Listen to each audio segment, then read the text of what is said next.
Events begin to take place in an unknown and mysterious world, which was very similar to paradise. The main character began to gradually come to his senses, because he had previously been unconscious, and began to look around. Looking at himself, the young man suddenly realized that for some reason he was in this unknown place without clothes, which made him very embarrassed.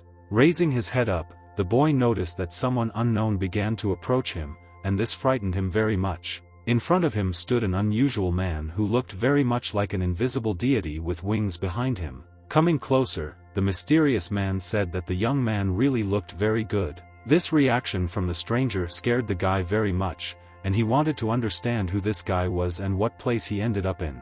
After all, in fact, a few hours ago the main character was still sleeping at home, and could not understand where he was. Laughing, the mysterious man exclaimed that the young man was blessed. Soon after this, the stranger began to leave, and the alarmed hero tried to convince him to stop, and still told him about what was happening here. Suddenly, someone nearby exclaimed that a stove had been found for Ling Huan and she needed to enjoy it, and the old man at this moment did not want to interfere with her pleasure. The angry guy could not tolerate this behavior, because he did not understand why he was called a stove.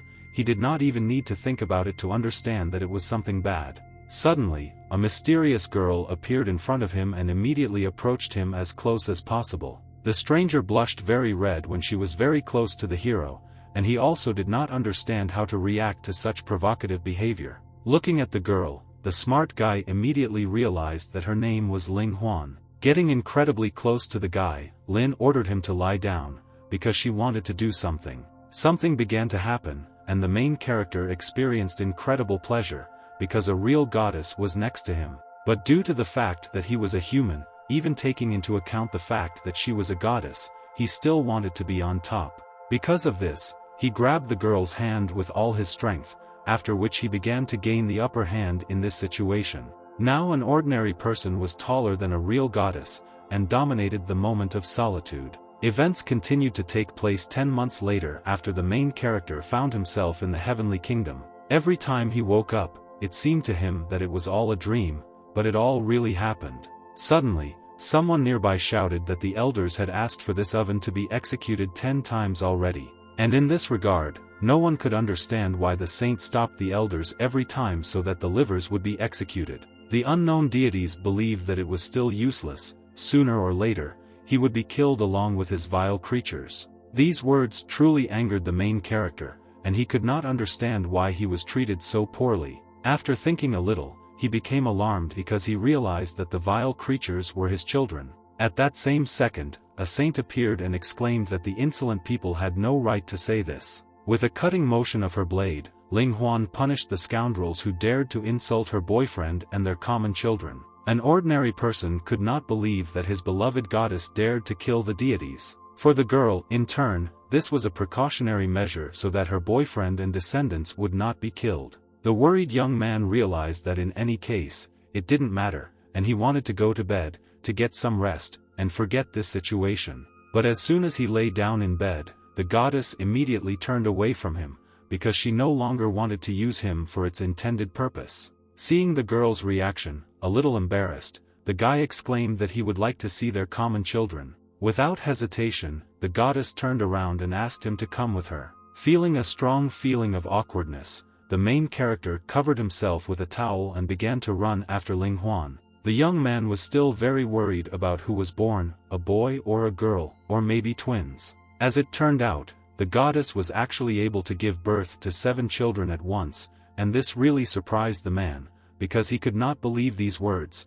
because it was impossible. Feeling bewildered, the girl instantly looked at her gentleman and wanted to understand why he was so embarrassed. Remembering that his girlfriend was a goddess, he said that he was joking and asked her to relax a little. Their path continued, and the goddess created a magical portal with the help of which they could move to the children. Thus, in order to finish what was started, an ordinary person, together with the deity, went to another location. After teleporting to another space, many different deities were discovered that had wings. The stunned guy immediately wanted to know where they were, because he had never been here before in such a long time. Continuing to look around, he wanted to find out from Lin Huan what kind of place this was. It turned out that this was the territory of the heavenly divine race. in the heavenly divine realm. After which, the man immediately guessed that his girlfriend was a deity of the celestial divine race. After thinking for a while, he also wanted to know if all the girls of the celestial divine race needed a furnace for their practice. In fact, Ling Huan practiced the secret method of the 7 races, the bloodline of chaos, so only she needed the furnace. Blushing, the hero wanted to know if she had any other beautiful sisters who also needed a stove, because he didn't mind a little hard work, but Ling Huan refused him. She also really didn't like the man's behavior, because he began to behave impudently, which is why she threatened him with a blade, asking him to shut up. Their journey continued because it was necessary to get to the children as quickly as possible. All the deities around turned their attention to the person who dared to invade their personal space. The concerned celestials immediately began to discuss such a daring act on the part of the young man, but the brave guy knew that their chatter was useless. Even if they envied him or were jealous, then his wife was a deity, and he was not at all afraid. After a short journey, they finally reached the place where the children were. The lady immediately gave him rings so that a living creature could penetrate into this space. Seeing this ring, the hero immediately thought that it was a symbol of their love, and he was honored with it. Continuing to observe the man, the goddess did not understand why he behaved this way, because she did not know the customs of the human world. Now they had to go inside the building to look at the children. As soon as they entered the building, they immediately saw the first child lying on the bed. The first baby's name was Debeo. This child was very beautiful, and he also looked like his father. In other beds there were also a large number of different children, who meekly lay and slept. Ling Huan decided to reveal that out of the 7 children, only Debeo inherited the heavenly divine race bloodline. Realizing this, the hero immediately realized that this was why the heavenly race decided to condemn him and his 6 children. This was indeed the case, so Lin wanted to help him deal with the guards so that they could leave here safely. After listening to the words of the goddess, an ordinary person immediately realized that dealing with the guards would not be easy. And the spatial ring on his hand was also there for a reason, because now he needed to take the children with him. Fulfilling her promise, the goddess began to act. Using her magical weapons, she wanted to protect the children and her husband. This weapon was called Ice Cloud, and it was indeed very powerful. Leaving the building, they were already met by guards who also had weapons, and were ready to finish them off if they began to resist. Angry, the goddess shouted that whoever dares to pursue her husband and children will die immediately. Having changed her appearance, with a threatening look, Ling Huan was ready to destroy any guard who dared to pose a threat to the lives of her children. The statement was immediately followed by a blow, which was truly amazing in its power, and hit right not far from the guards, who clearly did not expect it. The power of the magical abilities of divine beings was amazing, because Ling Huan was one of the strongest deities, and was ready to do anything to protect the children. All the guards saw that the great saint had achieved great success. After giving birth to a child and strengthening her bloodline, she became even stronger, and she was also supposed to ascend to the Do divine realm soon, so everyone understood that they should not offend her now, which is why they were going end with the children when all this is done. Continuing to defend her husband, Ling Huan asked him to run to the altar because she was going to delay the guards. Without hesitation, the young man immediately began to run in order to save his life and the lives of his children. But still, the hero decided to stop, because he understood that he could not leave just like that. Turning around, the boy decided to turn to his dear wife to ask if they could see each other again. As it turned out, after Ling Huan ascended to the Lan divine realm, he would no longer be able to participate in the affairs of the lower world. Feeling a strong sense of anxiety, in this case, the person wanted to know what would happen to their children if the goddess could not protect them. In reality, they are nothing more than a method for her to unlock the potential of her bloodline, and she would never want to see them again. The hero could not believe these words, because he could not even imagine how a goddess could say this with such a cold-blooded expression. Feeling strong anger, in this case, the young man wanted to understand what if she was a goddess. Going into the portal, he began teleportation, and with the last of his strength he shouted that Ling Huan was unworthy to be the mother of his children. After all, for the main character it didn't matter who they were, because regardless of this, he himself was going to teach them and do everything possible so that they grew up and became worthy people. After which, he was going to return here with the children and destroy this shitty divine kingdom. The reaction from the goddess came immediately, because she was at a loss to hear this from a mere mortal. But still, Ling Huan wanted to continue fighting the scoundrels who tried to finish off her children, and was going to protect them at this moment. Some time later, events continued to occur in the village of Sinan. A certain stranger came to the head of the village of Sinan, who was very interested in one person. This stranger was a deity, and he was amazed that the village leader had not yet found the person he needed. The good-natured man began to say that everything was quiet in the village, no strangers had come, but the deity was not satisfied with this answer, and then he decided that he would return next year to check, thanking the man for his hard work. The elder was so kind that he even asked to be warned in advance about the visit of the deities, because he was going to prepare a delicious home-cooked meal for them. The embarrassed deity realized that he had not eaten human food for many years. Suddenly, his sense of smell was overwhelmed by an incredibly fragrant smell that was unlike anything else. This smell came from an old roadside kitchen, where a large number of people were already lined up. The main dish in their establishment today was supposed to be hot pot, which had such a distinct smell. And the girl who invited everyone to the cafe was Lu Bingbing. She was a succubus, and was very glad that the people dared to come to her. Following the smell, the deity continued to move towards the cafe in order to understand where such a good aroma was coming from. Nevertheless, the stranger reached a place where there were a huge number of people, and they were all very happy that this place had incredibly delicious food.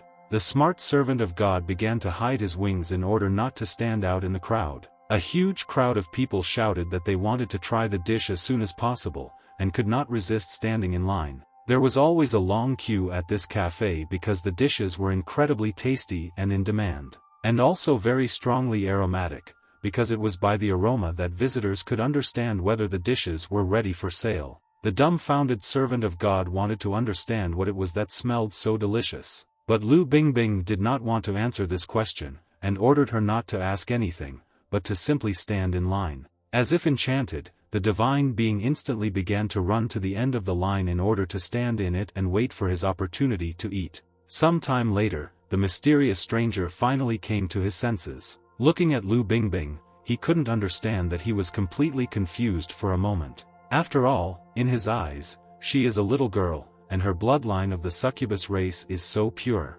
Existed many times in this world, their god race has spiritual power such as the Eye of Justice, as well as superior combat power. In addition, other races also have unique abilities. One of the main abilities of the succubus race is to charm. Suddenly, someone nearby saw a mysterious guy who had an unknown scroll in his hands. Taking the scroll, the man in line saw that it was a portrait of old Lu, who was the owner of this cafe. The deity immediately realized that this person, who had a first-class arrest warrant issued against him by the celestial race, had actually opened a restaurant here. Feeling contradictions in his decision, the messenger of God still understood that he now had to arrest the owner of this establishment. But the dishes were really very tasty and aromatic, which is why the deity could not resist. For now, he was going to forget about it, and it was better to eat a little first, and later wanted to grab the owner and take him back to the territory of the celestial race. Some time later, events continued to occur late in the evening. The joyful deity was very happy because it was finally his turn. As it turned out, Lu Bingbing immediately announced that they were already closed and it would no longer be possible to place an order. In order to be more convincing, the girl took out a whip and began to scare ordinary people with it. Everyone was extremely upset that today they would no longer be able to enjoy this incredible delicacy. The deity couldn't help himself and came closer to ask what the hot pot tasted like. He literally began to beg to be allowed to try at least one piece of this dish, but Lu Bingbing was unshakable and said that the establishment was already closed. Continuing to insist on his own, the deity began to say that he had not eaten for 3 whole days. Soon after, the stranger started shouting that he was a fan and admirer of Lu Yunting, which is why he begged to be given the opportunity to eat. Hearing that some stranger was begging them, he was still asked to come into the cafe. With lightning speed, the visitor began to run to the table in order to sit down and taste such aromatic dishes. One of the waiters approached the gentleman and gave him a menu for him to look at. The deity immediately saw that this boy had an incredibly pure heavenly divine race bloodline. This boy was Xiao Debao, who was from the heavenly divine race. The envoy immediately realized that this was the son of a saint, and he could not believe that he was working here as a waiter. Having come to his senses, the man hit the table with all his might, because he felt great admiration. And yet, after thinking a little, he asked for absolutely everything they had on the menu. The friendly young man was not against such an order, and gladly accepted it. Meanwhile, events continued to occur in the kitchen, where cooking took place. One of the children had the ability to control fire, and with the help of his abilities helped his father in cooking. The hot pot was incredibly quick to cook, all thanks to a child who could heat up a frying pan in a matter of seconds. The caring father praised his son because he really did a great job today, but for the boy it was not a problem because he only used a small part of his abilities. The son asked his father to go play with his older brother, and Lu Yunting happily let him go. Having come to his older brother, the younger son invited him to go play together. Xiao Debao asked the young man to go, and he was going to join him later, after he had written out the bill for the food. Observing everything that was happening, the deity made conclusions, because it was an indestructible fire, and it was unknown how it was possible that this guy was from the race of fire sorcerers, and also had the purest bloodline. Feeling bewildered, the guest did not understand how such monsters could be born from an ordinary person. Meanwhile, the younger son thought that their guest had very long hair, which is why he was going to burn it. But the deity didn't care at all about this, because he was too stunned by the taste of the food to pay any attention to anything. The food was truly divine. This dish was worthy to be included in the royal banquet of the celestial race. The composition of the ingredients was truly unique, and at the same time chic, because they complemented each other and had a completely unusual taste. A few minutes later, all the dishes were eaten, and the meal was truly wonderful. The good-natured owner of the establishment approached the guest and offered him a watermelon from their small restaurant, and also asked him to eat well and come back next time. This behavior began to surprise the deity even more, because he clearly did not expect this. The service was really good in this restaurant, which is why the guest rated this. But in fact, they gave watermelon to everyone who ordered hot pot,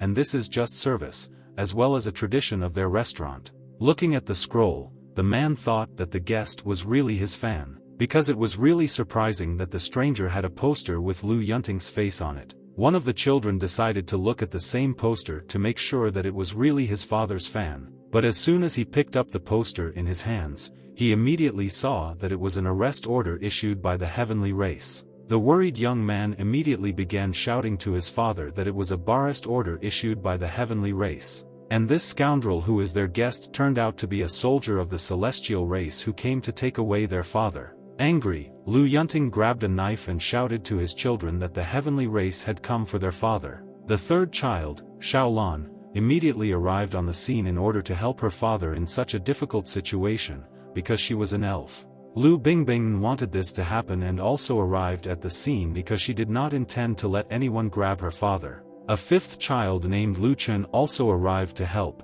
because he was a child from the ancient vanguard race. The sixth child Xiao Sheng and the seventh child Xiao Yi happily arrived to help, because they came from the Azura race and the Shaman race. Thus, the whole family gathered in order to protect the father of their family from the scoundrels who dared to come here and take him away. This outcome of events was truly unexpected for the deity, because he did not understand how this was possible, and why this family consists only of monsters. The red-haired guy with angular features had excellent built muscles and also had great explosive power. Those who have inherited the elven bloodline have super perception, and also sense changes in the environment, sensing all living things around them. After awakening the bloodline, they can influence the environment and even manipulate all living beings, as well as fly at low altitude.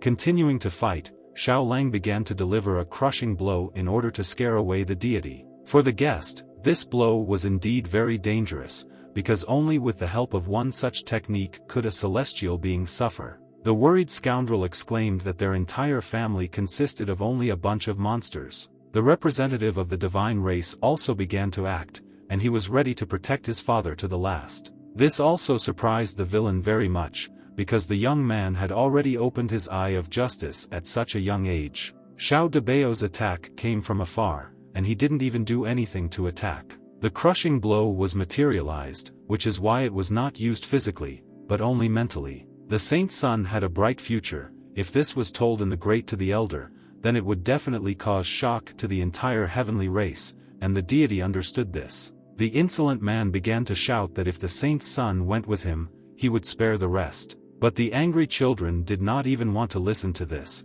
and ordered the heavenly race to bring their mother back. After which, another incredibly powerful blow followed, which literally crushed the villain. Continuing to resist, the impudent man watched the children who were again about to attack him. Fire magic was used on their uninvited guest, which was impressive in its strength and power, because these abilities were used by an ordinary child. Other magical abilities in younger children were truly impressive because they caused trembling in the scoundrel's body. Each of the children loved their father very much, and were ready to give their lives in order to protect him. Originally, this was not very impressive for a deity, because they were too young to use these gifts. With the speed of his divine race, they would not be able to defeat him now. Due to this, the scoundrel thought that maybe in 10 years they could try it. Suddenly, the impudent man saw something very unusual, and it worried him extremely. Feeling a sense of fear, he began to shout that an ordinary person was not capable of making such a thing out of the human race.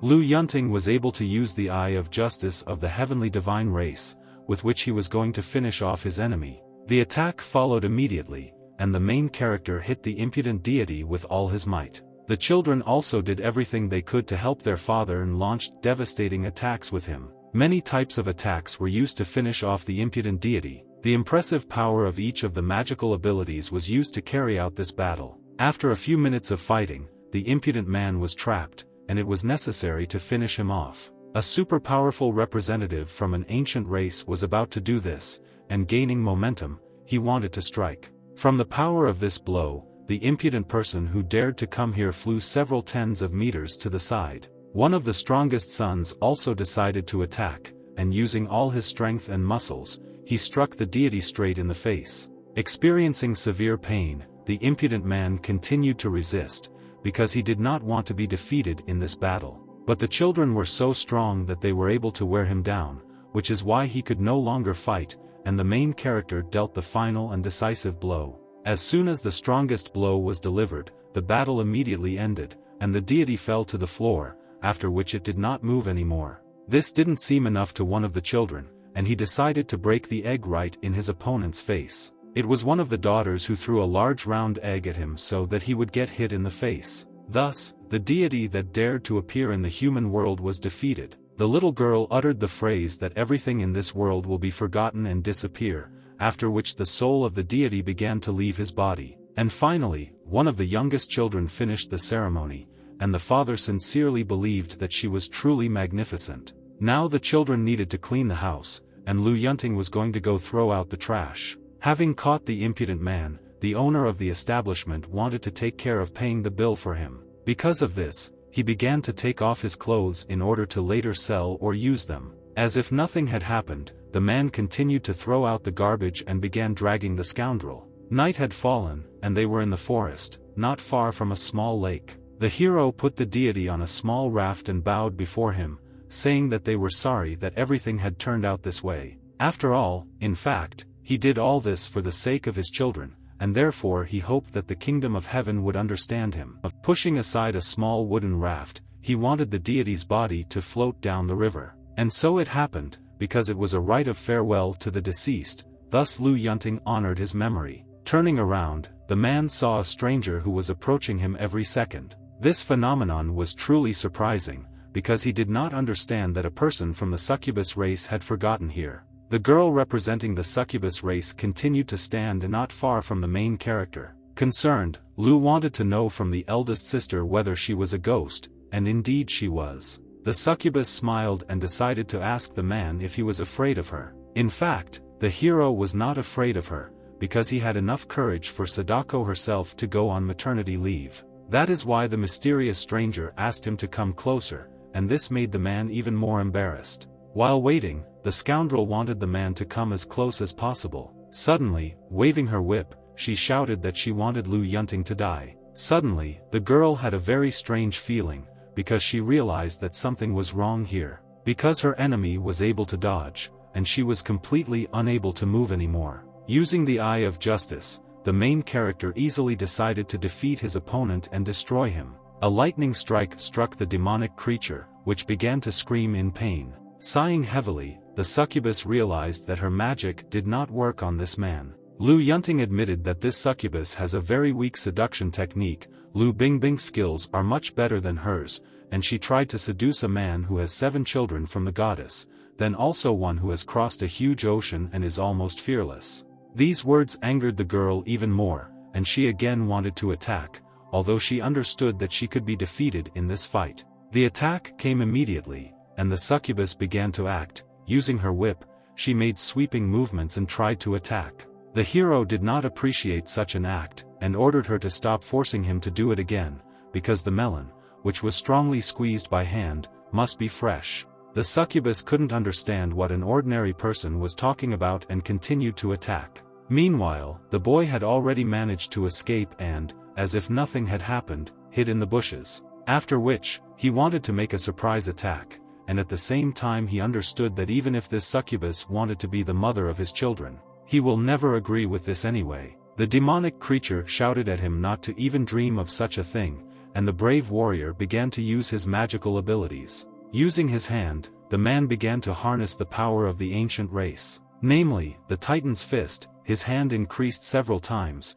and the fist was incredibly huge and powerful. Feeling intense rage, the young man shouted that a woman who could not be the mother of children was a bad woman. Using all his strength, the hero performed an incredibly powerful blow directly on the succubus to neutralize her. The force of this blow was truly impressive, because the girl flew several hundred meters to the side and had to hit right on a pile of stones. Lu Yunting also decided to use the abilities of a deity, and ordered the Eye of Justice to open. Not having tolerated such insolence from a person, the succubus began to act and turned into a stronger form. While the main character was trying to attack the demon, she was already behind and was about to launch a counterattack. The uninvited guest could not tolerate the man talking so much and ordered him to shut up. Suddenly, not far from the man, the silhouette of a certain creature he had just summoned appeared. This creature was able to provide protection for humans because it was called specifically for this purpose. The blow from the golden golem was truly impressive because it was literally able to slam the succubus into the stone.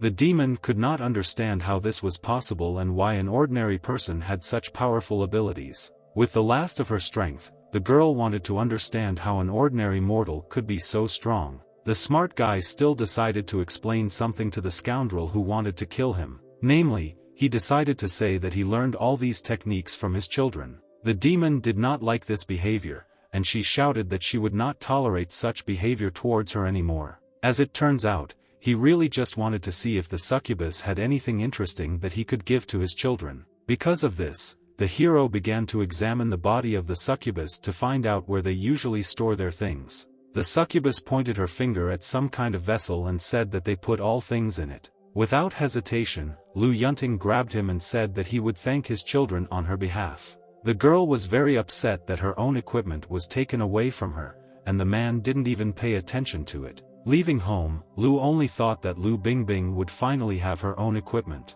Meanwhile, the succubus was watching him, because she didn't believe that the man was going to leave just like that, because she had already prepared for the worst, and he just up and left, and also constantly talked only about his children, like a real stay-at-home dad.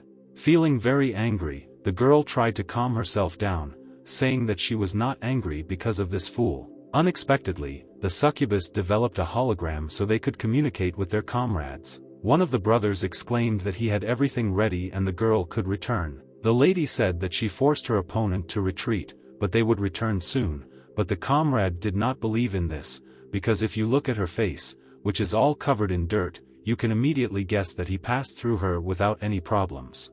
Not having tolerated such an impudent attitude from her comrade, the girl shouted at him to get away from her. Meanwhile, the main character was walking home and thinking that he would never have thought that he could get unexpected benefits from going to throw out the trash. Suddenly, passing by the elder, he saw a man training. The old man's muscles were truly impressive in size, and he was incredibly fit. The elder could lift heavy weights, and easily handled a huge weight of 330 kilograms. The hero literally could not believe his eyes, because he expected that the elder was not capable of something like that. Turning around, the elder saw that Lu Yunting was not far from him, and asked him to go inside. The heroes, in turn, did not understand why the head of the village did not sleep so late.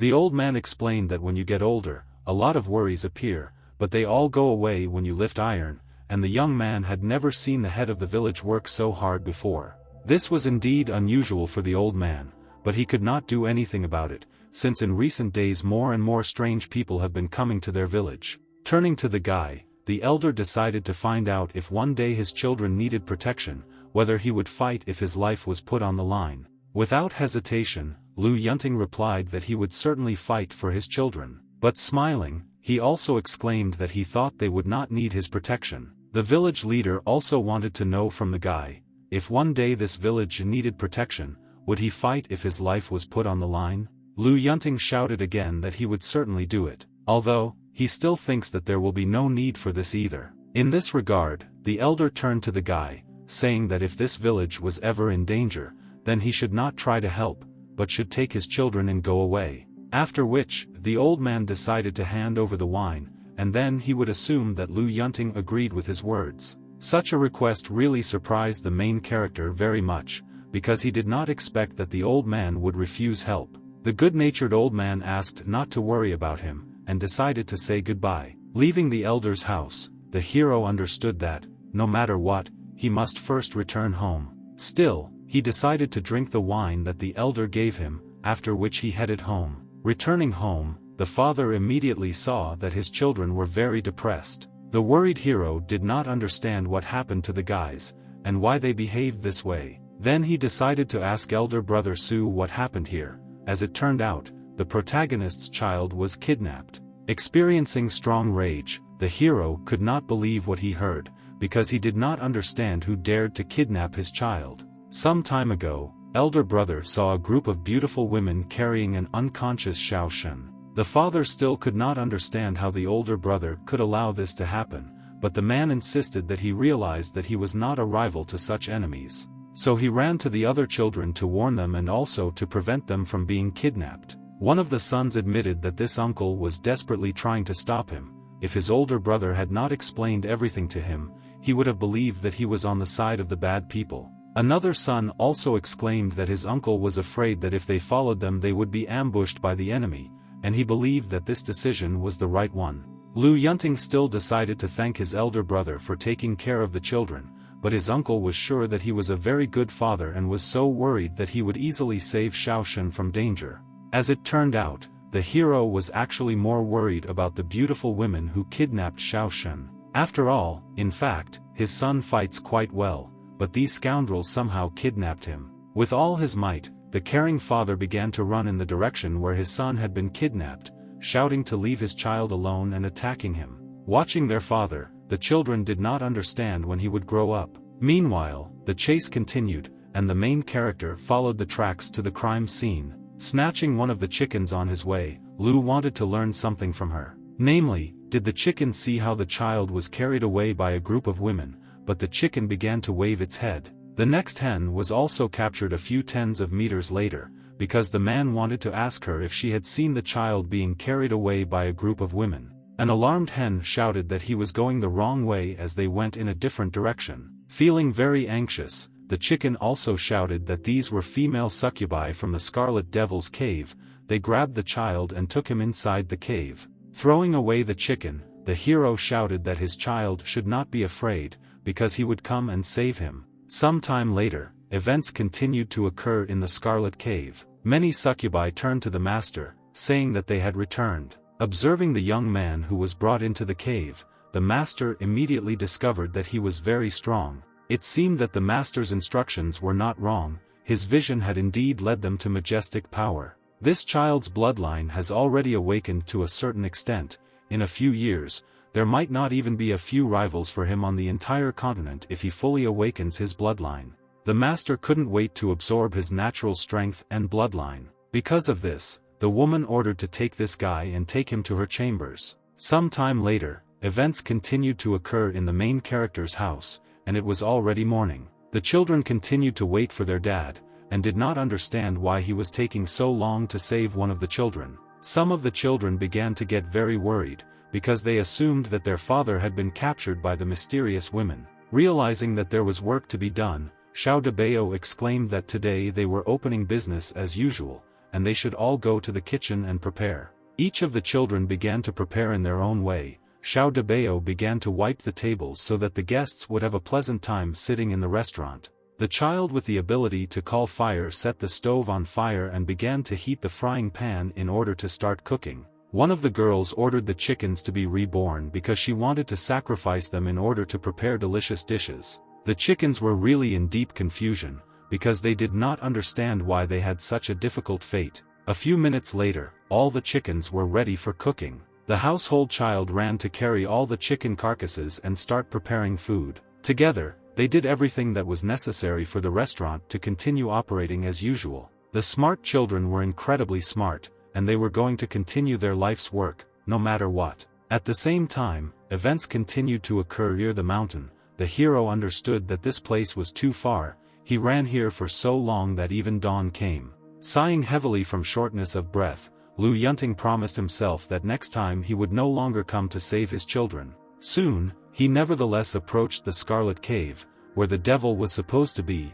who needed to be defeated. With all his might, the father began to shout to Xiao Shun that it was time for him to go home. Realizing that his son would not hear him, the caring father began screaming with all his might for the child to come home. From such a scream, even the birds woke up early in the morning and began to fly nearby. One of the succubi came out of the cave and asked the man why he was making noise so early, because he didn't let people sleep. The succubus nevertheless decided to ask the man who he was looking for in this cave. The father began to say that last night they took home a child who looked 7 or 8 years old. He was very dangerous, and they should bring him here as soon as possible, and for their sake he would take him home.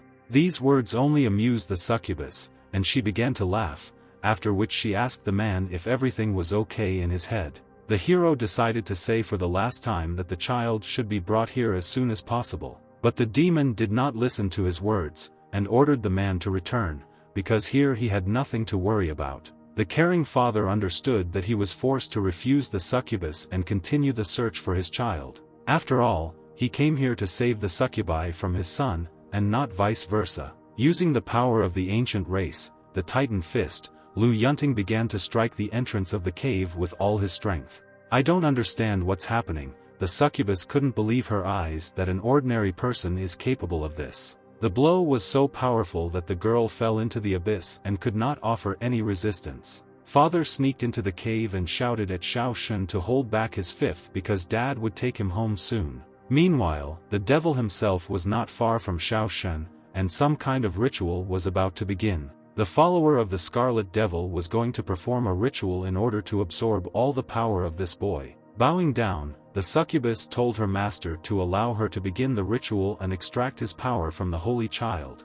The girl literally began to beg the master to let her do this. The scarlet demon began to laugh and asked the succubus how he could not reward her for obedience. This made the girl even more happy, because she did not expect that the scarlet demon would allow her to take such great power. The devilish scoundrel still understood that the succubus deserved it, which is why she could go to enjoy her reward. Watching the young man, the scoundrel really liked that his face was just like a treat for the eyes, and his strength was impressive, and he also smelled very tasty. As soon as magic was applied to the guy, he instantly woke up and began to look at the demon, who was trying to charm him. Looking around, the boy realized that he could not use force at all, or even move at all. Suddenly, Xiao Shun began to scream with all his might and turn into a demonic creature with many arms. The stunned girl did not understand what was happening, because she just wanted to absorb the power of this guy, but now she is unlikely to succeed. Without hesitation, the succubus again tried to use her magical abilities in order to stop Xiao Shun.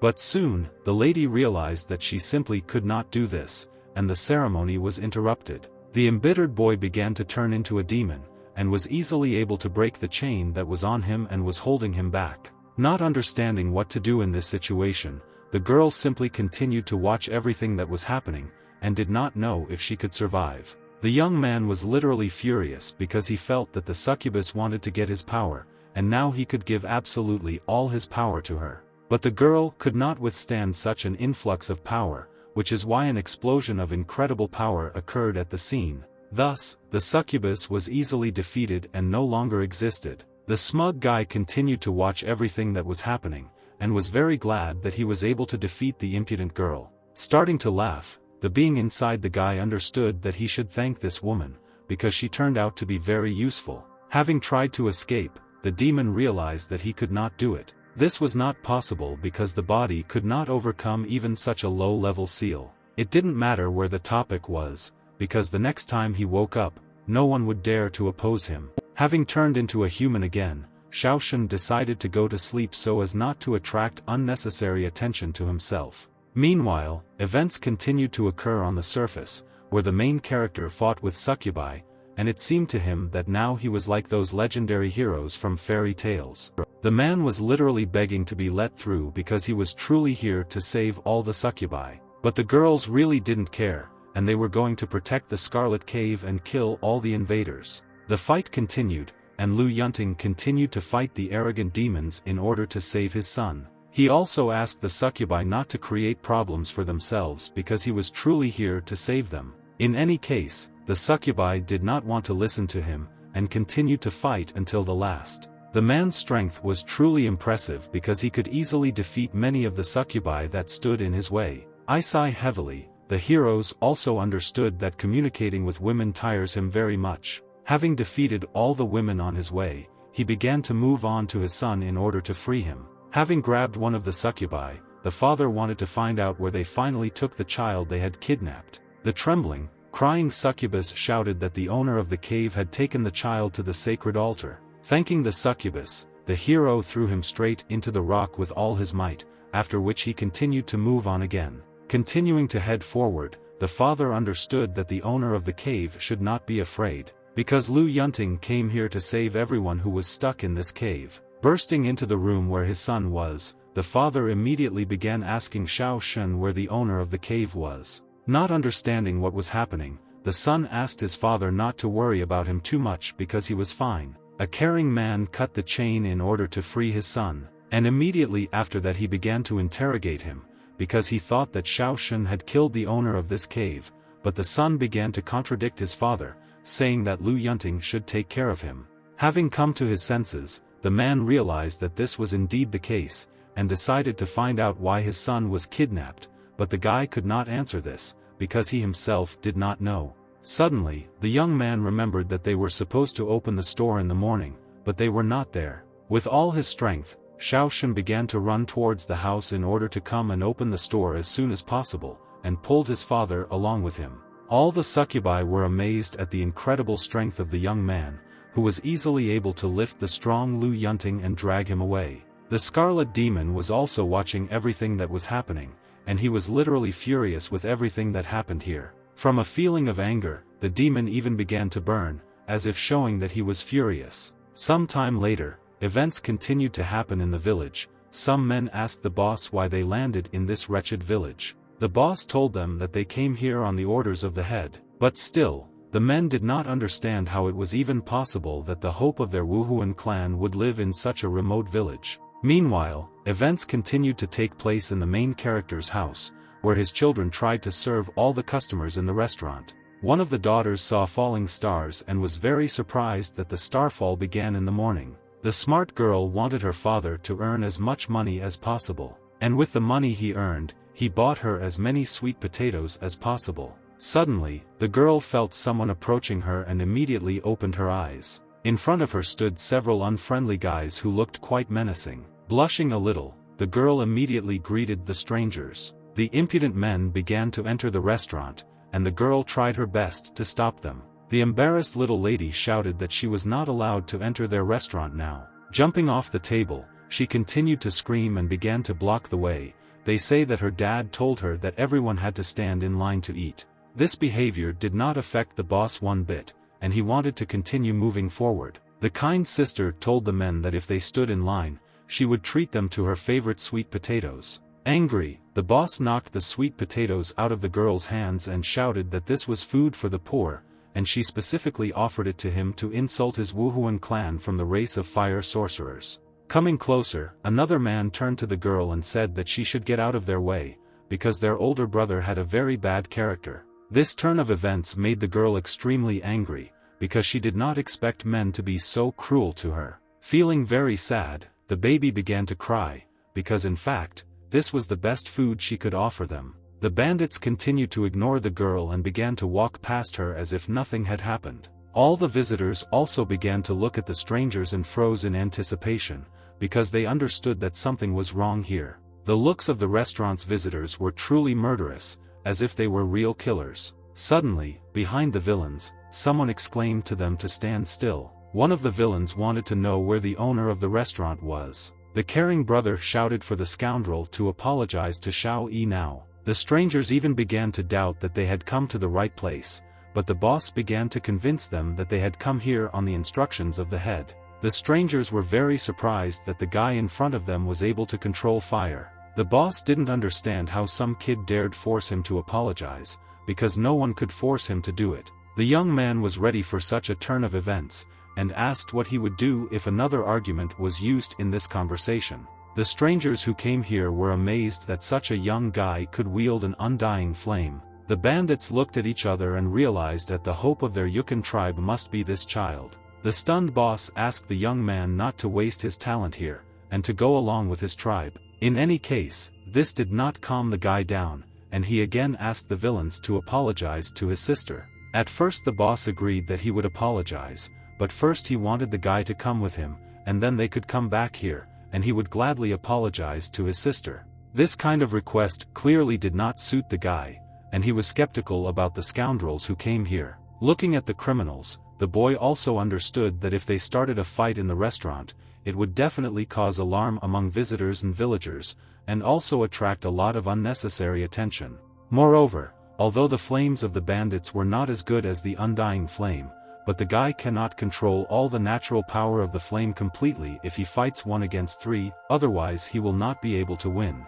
The heat from the flame will affect the safety of the restaurant, and this restaurant is his father's painstaking work, so you can't fight in the restaurant.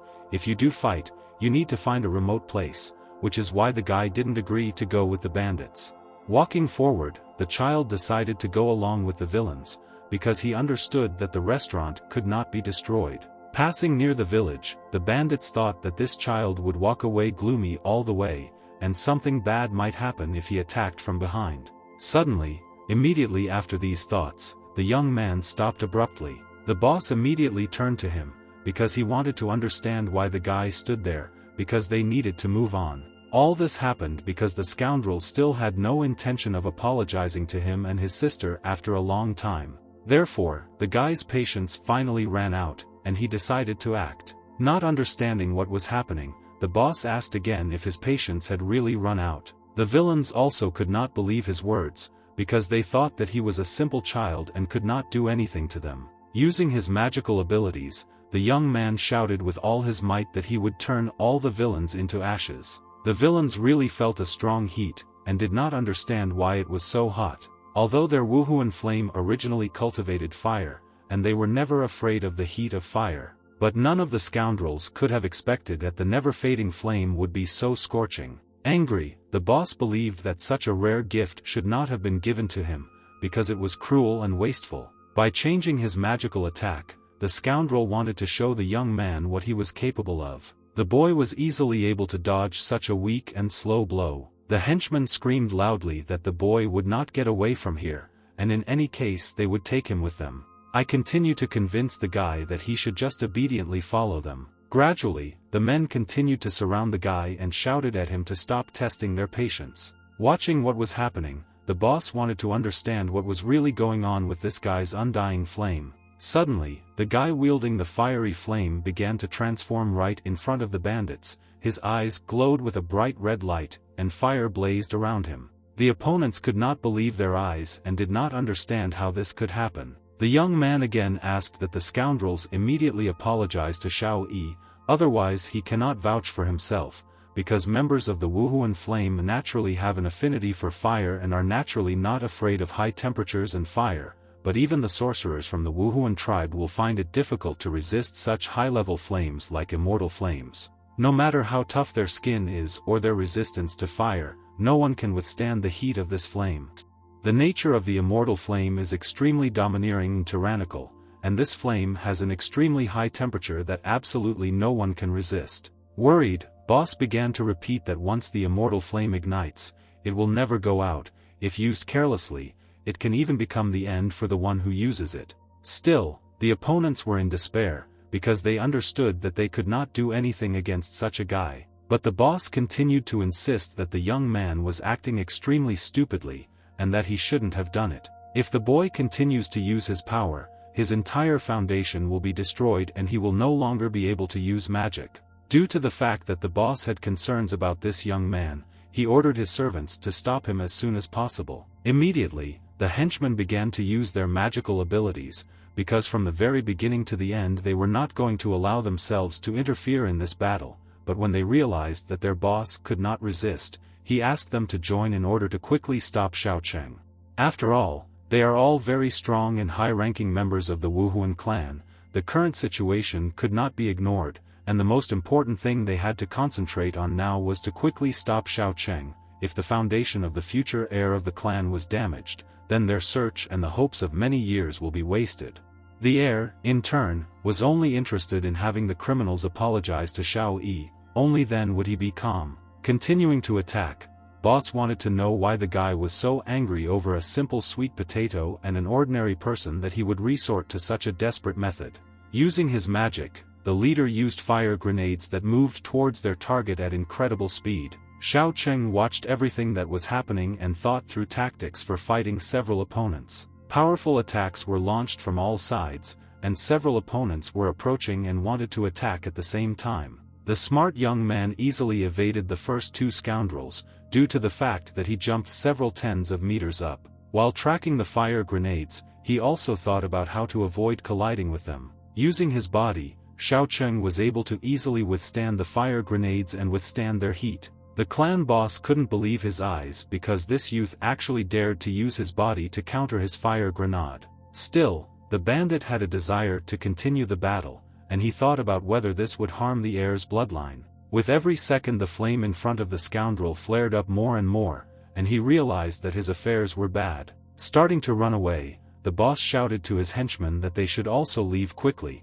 because it was getting dangerous here. I don't understand anything. The servants wanted to understand from their brother what was going on. Sighing heavily, Boss admitted that something very bad happened for them, and this guy just broke through. Meanwhile, the young man reasoned that criminals no longer needed to apologize, since they are not worthy of eating Xiao Yi's fried sweet potato anyway, and also, criminals are even unworthy to live, because of which they will have to die. At the same time, events continue to happen to the main character. He asks his son to slow down. Xiao Shen was against it because they had little time and needed to hurry. The father asked his son not to worry, because nothing would happen to the others at home, because Xiao Cheng was with them. The alarmed young man shouted to his father that Xiao Cheng was most likely not at home right now, because he had a feeling that something had happened to him. Here the guys really had a feeling. He felt that his second brother had encountered something, so they needed to return as soon as possible. Hearing this, the man began to run with all his might, and the running speed was clearly faster than Xiao Shen. Then my son realized that when they competed with their father before, he always succumbed to all of them. Suddenly they stopped and the son wanted to ask his father what had happened. Suddenly, Lu Yunting's hand began to burn, because a fire broke out near it. No one could understand why the father was emitting a fiery aura from the second brother. As it turns out, Xiao Cheng's bloodline has the supernatural abilities of the immortal flame. It seems that he broke through the shackles of the bloodline, and he, who is related by blood, also received the unquenchable immortal flame. After all, this is not the first time he has encountered a situation where his child suddenly exhibits magical powers. Fortunately, everything was fine with the father, and they continued on their way again in order to save Xiao Cheng. The fight continued, and Xiao Cheng was really furious because his true power had awakened, and he wanted to take revenge on the bandits for such a daring act. Not understanding what to do in this situation, the scoundrels stood rooted to the spot and watched the young man who had gained his strength. The boss was extremely golden, and understood that if he did not bring the guy to his senses, then he would never know the dignity, as well as the inferiority, of this world. Flying into the air, the villain began to use his supernatural abilities and conjure balls of flame. Immediately after this, the air attack began, and the scoundrel tried his best to defeat Xiao Cheng by any means necessary. The impudent man sincerely believed that the guy would not be able to dodge all this, because in fact it was impossible. But all the spectators of this fight had the feeling that the young man was not going to dodge so many blows, because he simply stood still. Feeling very angry, Xiaoqing began to use his magical abilities and screamed with all his might, thereby deflecting the blows. Continuing to fight, the criminal could not understand how this was possible, because his opponent did not even dodge, but there was not a scratch on him.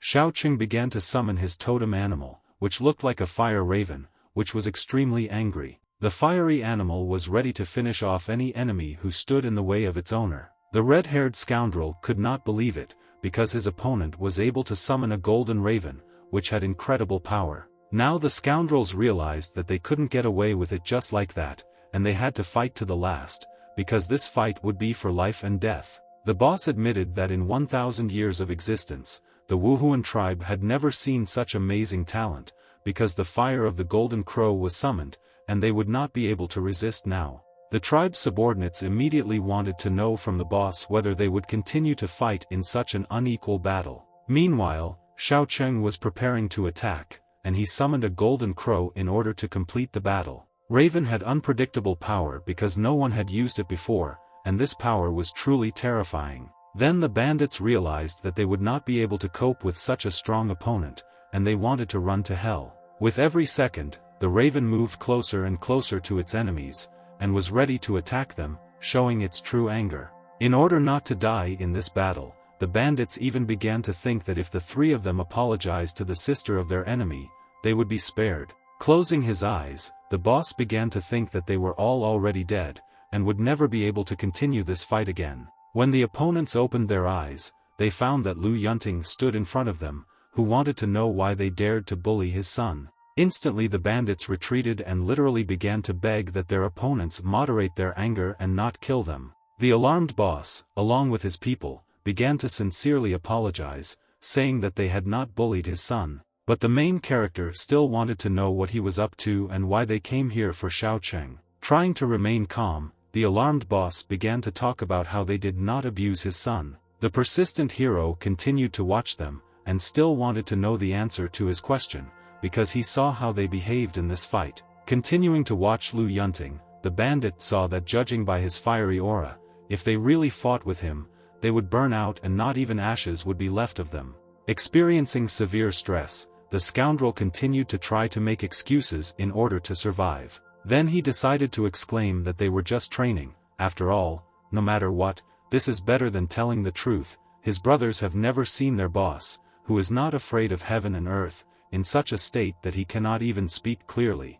This answer really surprised the man, and he asked if it was true, because these words were very difficult to believe. Pointing at Xiaoqing, the scoundrel began to say that he had already learned the secret technique of the ancestors of the sorcerer clan, so they trained with him. The complexity of this technique was indeed very high, and it needs to be practiced for a long time on your own. This child is not only talented and smart, but also simply amazing. He only trained in this technique once, but he had already successfully mastered it, and the bandit really admired him. The minions could not believe that the boss was trying with all his might to find a way for their survival. They even believed that he would succeed. Looking at his son, the hero began to understand that in this case it was actually very good. But also, Lu Yunting believed that guys like them needed to maintain their karma. After all, these guys studied with his son, but they don't even want to thank him for it. The bandits, in turn, understood that money is not as important as their lives. That is why they decided to give all their last savings in order to thank the young man who taught them. The money really made the main character very happy, and he wanted to take it all in order to teach a lesson to the scoundrels who offended his son. Still, money helped in this conflict, and Lu Yunting was no longer so angry, because now he had a fortune. The man even wanted to let the insolent people go, and they slowly began to leave the scene. The caring brother could not tolerate such an outcome of events, and ordered the scoundrels to stand still. The young man continued to be angry, and ordered the bandits to immediately apologize to his sister. The stunned bandits stopped and seemed petrified, after which they realized that they had no other choice but to apologize. Turning to his son, the father wanted to know what happened, and Xiaoqing said that they stepped on sweet potatoes, which Xiao shared with them. That is why the brother was furious, which is why he ordered the scoundrels to apologize to his sister. Having learned that this was indeed true, the hero realized that he needed to resolve this issue, which is why he asked Xiaocheng to go meet Xiaoshen, who is on his way here, and then go home together and console Xiao Yi. Dad also asked them to buy a few rats of sweet potatoes and give them to their little sister to calm her down a little. Watching his father, Xiaocheng knew that this was an omen that his father's wrath was about to burst out. The man continued to watch the scoundrels and thought about what to do with them. His anger knew no bounds, and he shouted at the insolent people, asking how they dared to mock his child. The frightened scoundrels began to turn around, because they heard that someone was addressing them. Suddenly, at that very second, a super powerful blow began to fly straight into the head of the boss, who could not have expected this. There was a strong explosion, and the servants were very afraid for their boss, and did not understand what had happened to him. Trembling from pain, the impudent man began to rise from the floor and with timid movements wanted to stand on his feet, but the scoundrel did not succeed, because he was completely exhausted after a powerful blow that hit him straight in the head. Tears began to well up in the bandit's eyes, and he realized that this guy's strength was incredibly terrifying.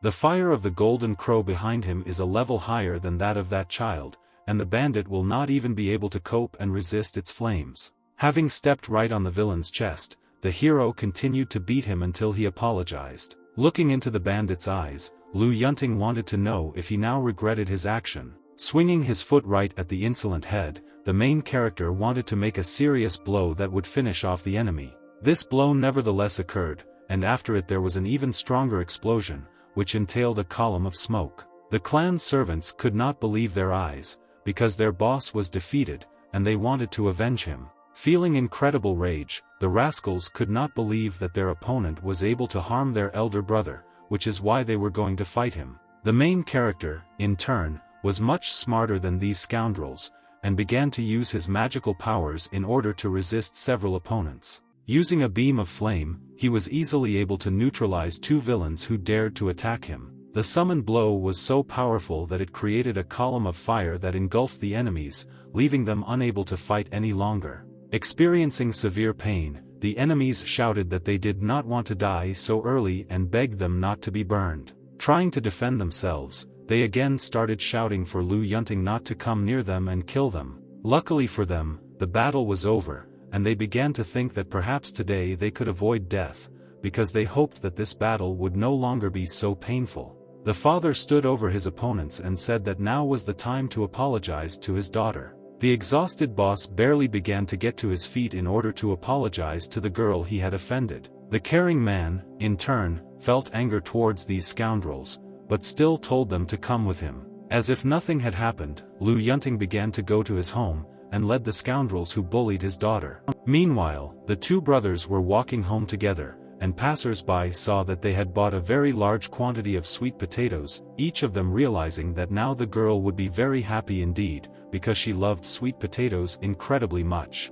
Arriving home, the brothers could not understand where Xiao Yi had gone, because they carried such a large amount of potatoes especially for her. As it turned out, the little girl was sitting in the corner crying and thinking about why the bandits didn't like her sweet potatoes. The caring brothers looked out and saw their little sister crying, which is why they wanted to calm her down. The tearful girl was really very happy that her brothers were finally back. The smart brother began to stroke his little sister on the head and wanted to know why she was sitting here alone. Trying to calm the girl down, Xiaocheng began to say that they shouldn't be upset because second brother had already taught them a lesson. Feeling awkward, the young man also brought a whole bucket of potatoes, and asked the girl not to cry, because they had bought a lot of sweet potatoes for her. Opening her eyes, her sister saw that there were indeed a lot of sweet potatoes near her, and she realized that all of them were intended only for her. This event was indeed very joyful for her, and she thanked her brothers for taking such good care of her, after which she began to eat sweet potatoes. Meanwhile, customers started shouting that they had been waiting at the door for half an hour, but the line hadn't even moved forward because the service was extremely slow today. Each of the people who came were mad and furious because they were all very hungry. The service was very slow. The concerned brother came out to the visitors and apologized because the restaurant was short of staff today. Suddenly, someone nearby began to ask the uncles and aunties not to be angry. It turned out that it was a smart girl who said that sweet potatoes should improve the well-being of visitors.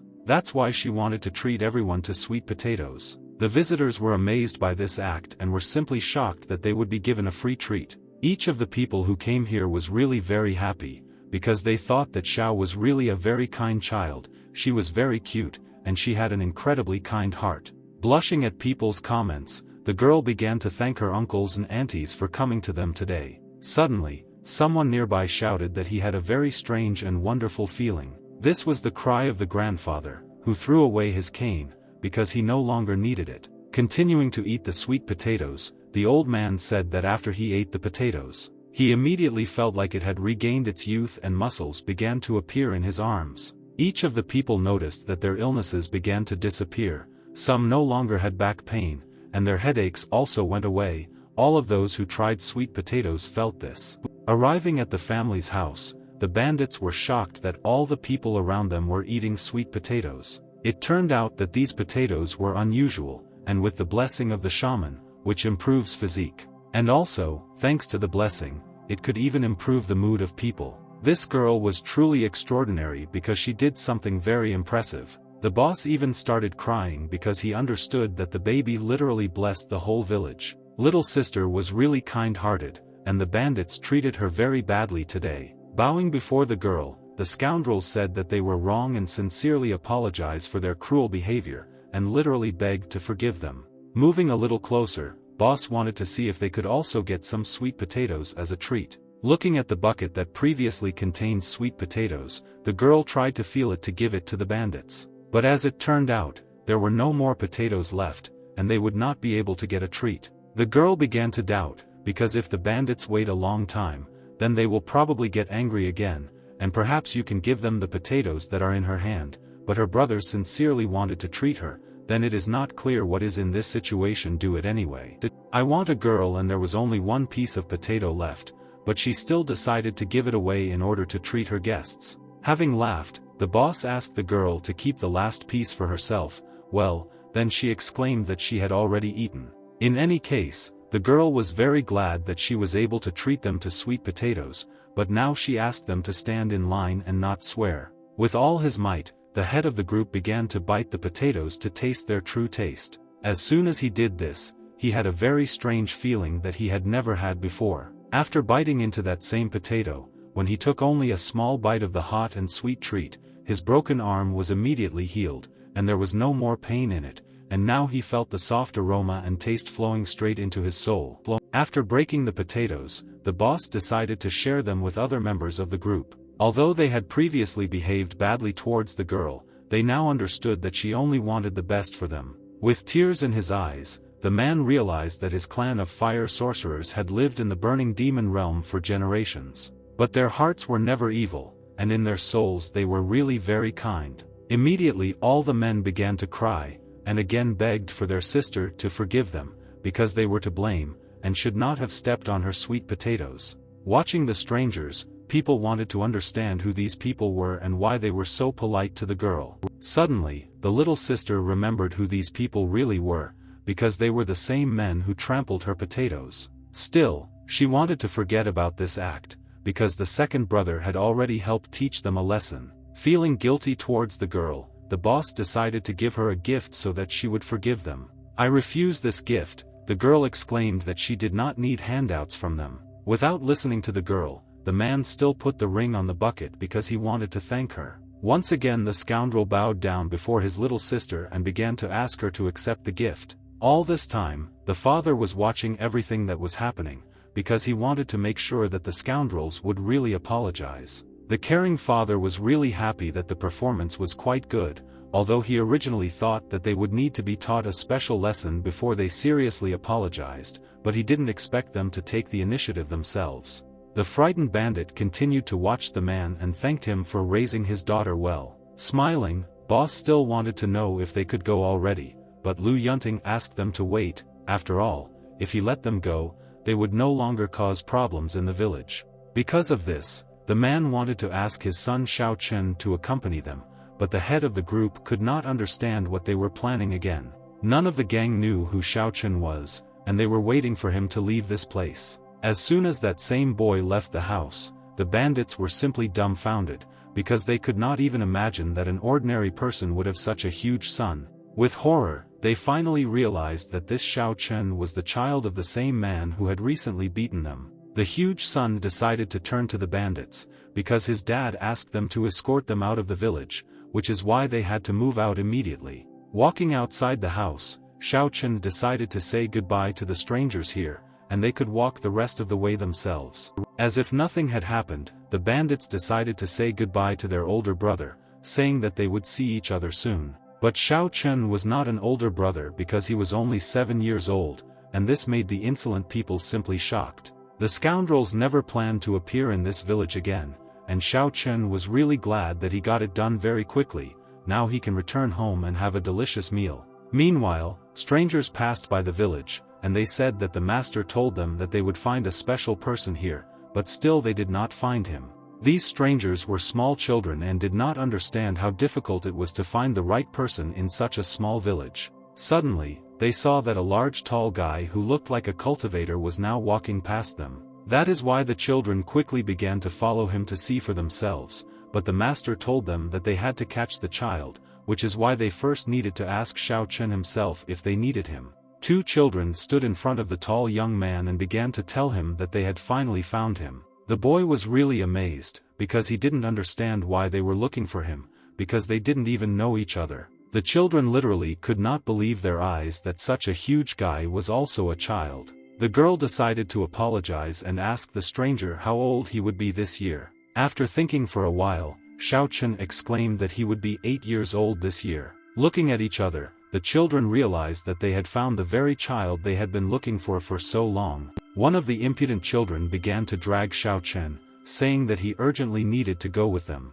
This really did not suit the tall young man, and he wanted to find out who these strangers were, and why he should even go with them. Frightened by such a huge guy, the children said that then he didn't have to come with them if he didn't want to. The girl decided to outsmart the giant and shouted that they had a lot of delicious food, but this had already aroused Xiao Chen's interest, and he wanted to know if this was really the case. Looking at the strangers, the boy wanted to know how much food they had in order to understand whether it was worth going with them. The impudent girl replied that they had a lot of food, literally endless. Then Xiao Chen decided to go with them. The huge young man shouted to his father that he would return after he had eaten. Meanwhile, the children were thinking that the task set by the patriarch had finally been completed. Some time later, events continued to occur late at night in the cave. The angry children shouted to Xiao Chen that until it was time for the sacrifice, he should stay here, but the giant was amazed that he had been deceived, because near the village they promised to treat him with delicious food because he was very hungry.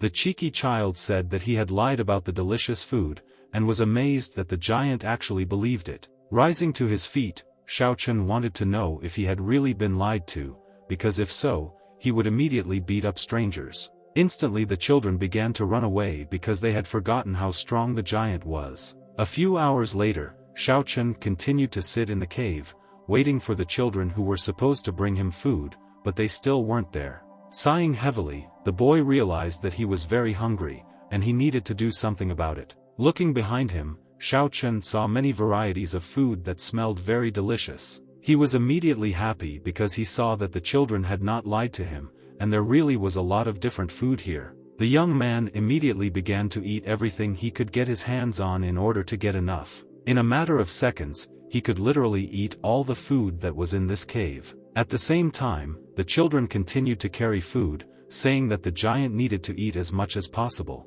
But they clearly didn't expect such a big guy to eat this food incredibly quickly, and not even be particularly satisfied. It turned out that in fact, this food was for sacrifice, and Xiao Chen began to eat it. People immediately saw this and shouted that it was urgent to tie up this child, because it was impossible to eat this food. The hungry guy obviously didn't like this, and he ordered people not to interfere with his eating, because his dad told him that it was bad for digestion. Immediately he began to push away all the people who attacked him, because he wanted to eat absolutely all the food. Each of the people who came here was simply shocked that such giants exist and they eat so much. Trembling with fear, no one could figure out what to do in this situation, because they had to sacrifice Xiao Chen. Meanwhile, Lu Yunting diligently wanted to make up for lost time, and prepared food for a huge number of people. Even though night had fallen, he still continued to cook in order to feed everyone. From working so hard, the man was literally powerless,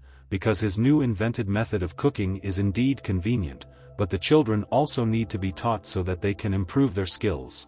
After thinking for a while, the father remembered that he had not seen Xiao Chen for a whole day. The exhausted father began to scream with all his might to find out where his son was. But there was no answer, and he decided to ask the children where Xiao Chen was. The children said that he never returned. By pretending that he was still a child, his father understood that Xiao Chen could still leave the village and not return back. One of the daughters also warned her father that she could not sense Xiao Chen's aura in the village, which was why Lu Yunting wanted to know if she sensed other strange auras near the village. As it turned out, in addition to Xiao Chen, the girl senses the aura of 2 more shamans, and the young man must have left with them. Day after day, strange things really happened lately. First Xiao Chen was kidnapped, then Xiao Cheng was attacked, and as soon as everything was resolved, Xiao Chen disappeared. This made his father very upset. In any case, the man understood that he needed to calm down, because what was supposed to happen would definitely come true. The worried children wanted to ask their father if they needed to go look for their brother, but Lu Yunting knew that with Xiao Chen's physique, they shouldn't bother him much. Moreover, for Xiao Chen, there is actually no great danger in following the shamans. Brother understood that what dad said really made sense, just like our Xiao Yi, shamans have weak attack power. Thinking over the next plan, the man asked his son to close the restaurant because it was already too late. While closing the restaurant, one of the sons noticed that the village chief had arrived. Approaching the exit, Lu Yunting wanted to know about the village chief. Why did he come to dine with them so late? It turned out that the elder did not come for this, and asked Lu Yunting to follow him to the Earth Temple beyond the village, because the protector of the human race was looking for him. The hero could not even imagine who this defender of the human race was, and why he was looking for him. Still, the father decided to order his son to lock the door behind him, after which he can go to rest, but if someone knocks, then he must not open the door, because dad will be back soon.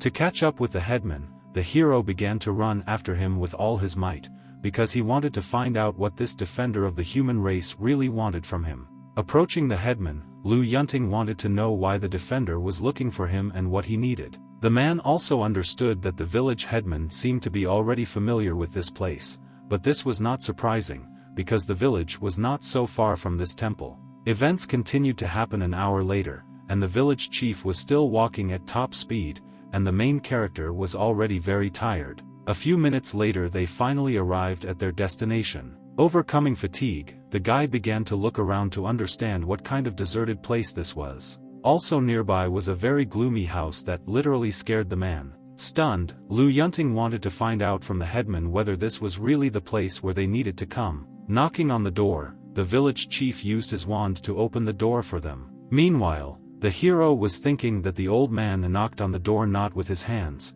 but with a wooden stick. Perhaps the village elder had rheumatism and pain in the joints of his hands, because he was already very old, but the old man explained that one should not think that he had grown old. This is what he had to do, otherwise the protector of their race would not come to them. Looking at the stick, the man discovered that it was indeed quite large, but however, he was not surprised that the village headman himself could handle such a cane.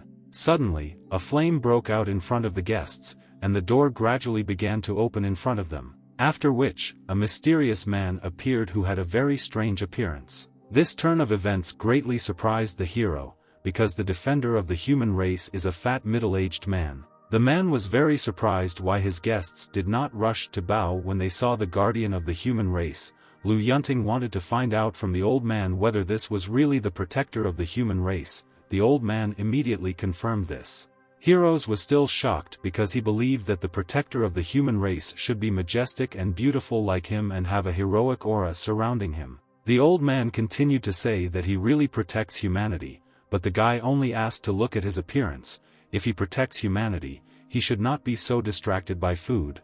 The defender really didn't like this behavior, and he shouted to the child that he wanted to discuss something with him, but for some reason he was acting so rudely. With an arrogant look, the main character continued to insist that he has the right to say this, because he looks at him and does not see a highly moral person with amazing strength in front of him. The overweight elder became even more angry, but the man didn't understand why he was so angry, because he didn't even say anything like that. The experienced old man began to calm them down, saying that it was better not to talk about why Lu Yunting was called here. As it turned out, he was called here because of the lighthouse. After listening to such an incomprehensible answer, Lu began to think about what it had to do with him. Having calmed down a little, the defender of humanity wanted to find out whether the hero really wanted to hear why he was called here. Due to the fact that the main character considered the defender of humanity to be shameless, he was going to torture him, which is why he said that if he did not say anything, he would immediately leave here. Suddenly, a plump man stopped the guy and wanted to tell him something, because after all, he had to give up first. As it turned out, each race has its own territory and each of them is subject to restrictions, therefore, other races cannot easily travel through the territory of other races. But, after the lighthouse is built, each time she will be able to enter a given point at will, and her own strength will not be weakened. Therefore, this lighthouse, installed within their village, will become a public point through which anyone can enter their world. And the smart guy immediately understood what was going on, and now it was clear where so many problems had come from lately. It turns out that it was due to the fact that the lighthouse was located in a village. That is why the defender of humanity was looking for a young man to help solve this problem. Lu Yunting still wanted to find out who and why installed the lighthouse in this place. Unfortunately, it was difficult for the old man to answer this, but the hero understood that at first glance he could tell that this fat man knew about it from the very beginning. In this regard, the hero wanted to understand how to find and destroy the lighthouse, if not get rid of it, because there would not be a day of peace in the village. Still, the guardian said something. It turned out that the lighthouse is embodied in the form of a certain object, therefore, it is not so easy to find and destroy, and if the hero begs him, then in this case he will tell everything. Some time later, several unexpected attacks occurred, and the defender of humanity begged to stop, because he was going to tell everything. He thought that his daughter could help find this lighthouse, and this artifact would help destroy it. That sacred artifact was a frying pan, and the man did not understand what to do with it in this case. This was the guardian's wife's frying pan. It must be used to destroy the lighthouse. Lu Yunting even began to doubt that it could work. A little dumbfounded, the guardian nevertheless convinced the guy that this artifact should really work. The old man also said goodbye to the guardian, and the plump man himself thought that this child, and his power is terrifying, his supernatural power is nothing in front of him.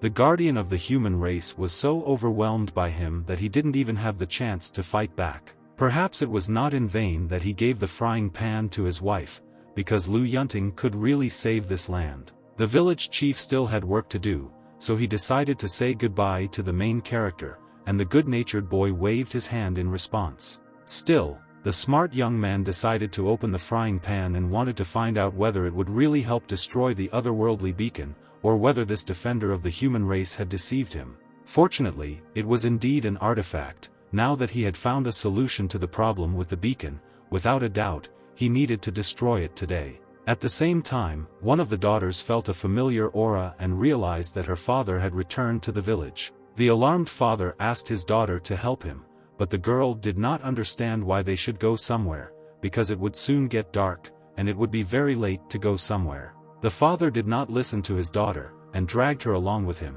because they needed to find something as quickly as possible. The daughter immediately saw a strange frying pan and wanted to understand why her father was carrying it with him. Lu Yunting was also a little perplexed, but he began to explain to his child that this is not a frying pan, it is a magic artifact.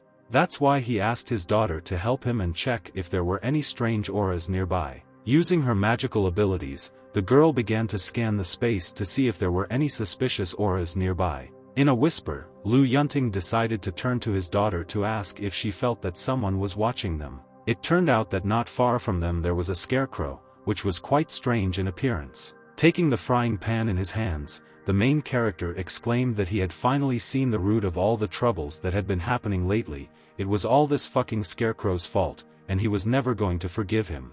The man was literally going to make a broom out of it and use it to clean the dirtiest places in the village. As it approached, the scarecrow began to move sharply, and the hero could not believe that this scarecrow could attack someone. It turned out that the scarecrow has the ability to think, and he understood that he needed to run away quickly, because his life was of great importance. The frightened creature suddenly began to run away, and in fear it moved at incredible speed. The smart protagonist decided to throw a magic artifact so that their opponent could not run far. As soon as the frying pan hit the scarecrow, it immediately shone with bright red flashes, and a strange sound began to be heard. Instantly the scarecrow disappeared, and the frying pan began to fall to the floor, continuing to glow with bright red flashes. Coming closer to the frying pan, the daughter wanted to understand whether this stuffed animal could hit a person, but the father explained to her that it was the lighthouse.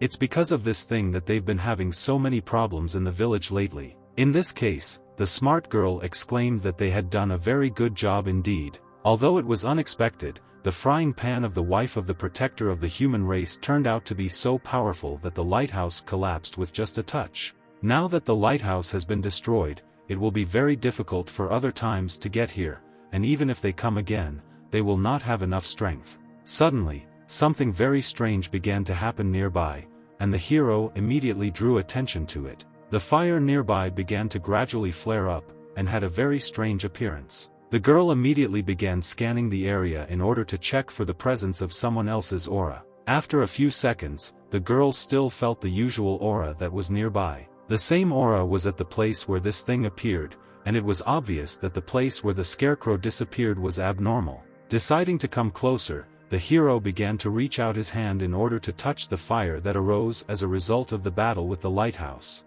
But as soon as he got even closer, his hand began to consume a strange fire that appeared out of nowhere. Feeling very strange, Liu Yunting could not believe his eyes, because he did not understand what was happening to him. The main character gradually began to change, because he felt that an unknown substance had penetrated his body. The man began to scream out of fear because he understood that this should not have happened. He started crying, he started screaming that he couldn't die here because it was just some kind of lighthouse. A few minutes later, his condition finally changed and he began to feel strange. And deciding to get rid of the problem, the hero hit the ground with all his might in order to destroy the strange fire that had entered his hand. The blow was so powerful that a huge blast wave was created around them, and the daughter could not understand what was happening to her father. Watching her father, the girl understood that in this way he released his power, but she wanted to understand whether his body could withstand such a large flow of energy. Such a big noise will definitely alarm the residents of the surrounding villages because a large number of explosions followed after the release of energy.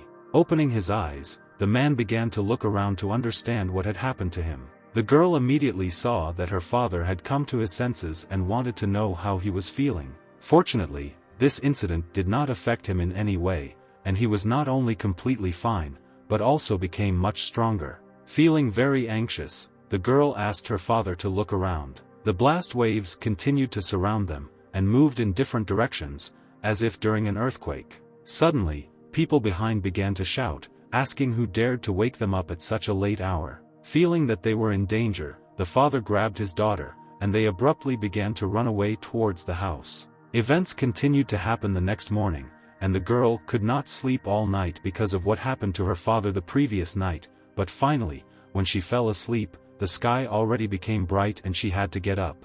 The girl had a great desire to sleep, because she slept very poorly at night, but looking out the window, she did not understand why so many people had gathered at the door. People nearby were discussing that someone had destroyed rice in the eastern part of the village. They heard that an adult and a child were involved in this. They ran away very quickly, leaving no trace behind them. Others heard that there was a great battle that took place there, arranged by the immortals. Fortunately, it did not affect the village. If such powerful people had appeared here, it would have been a disaster.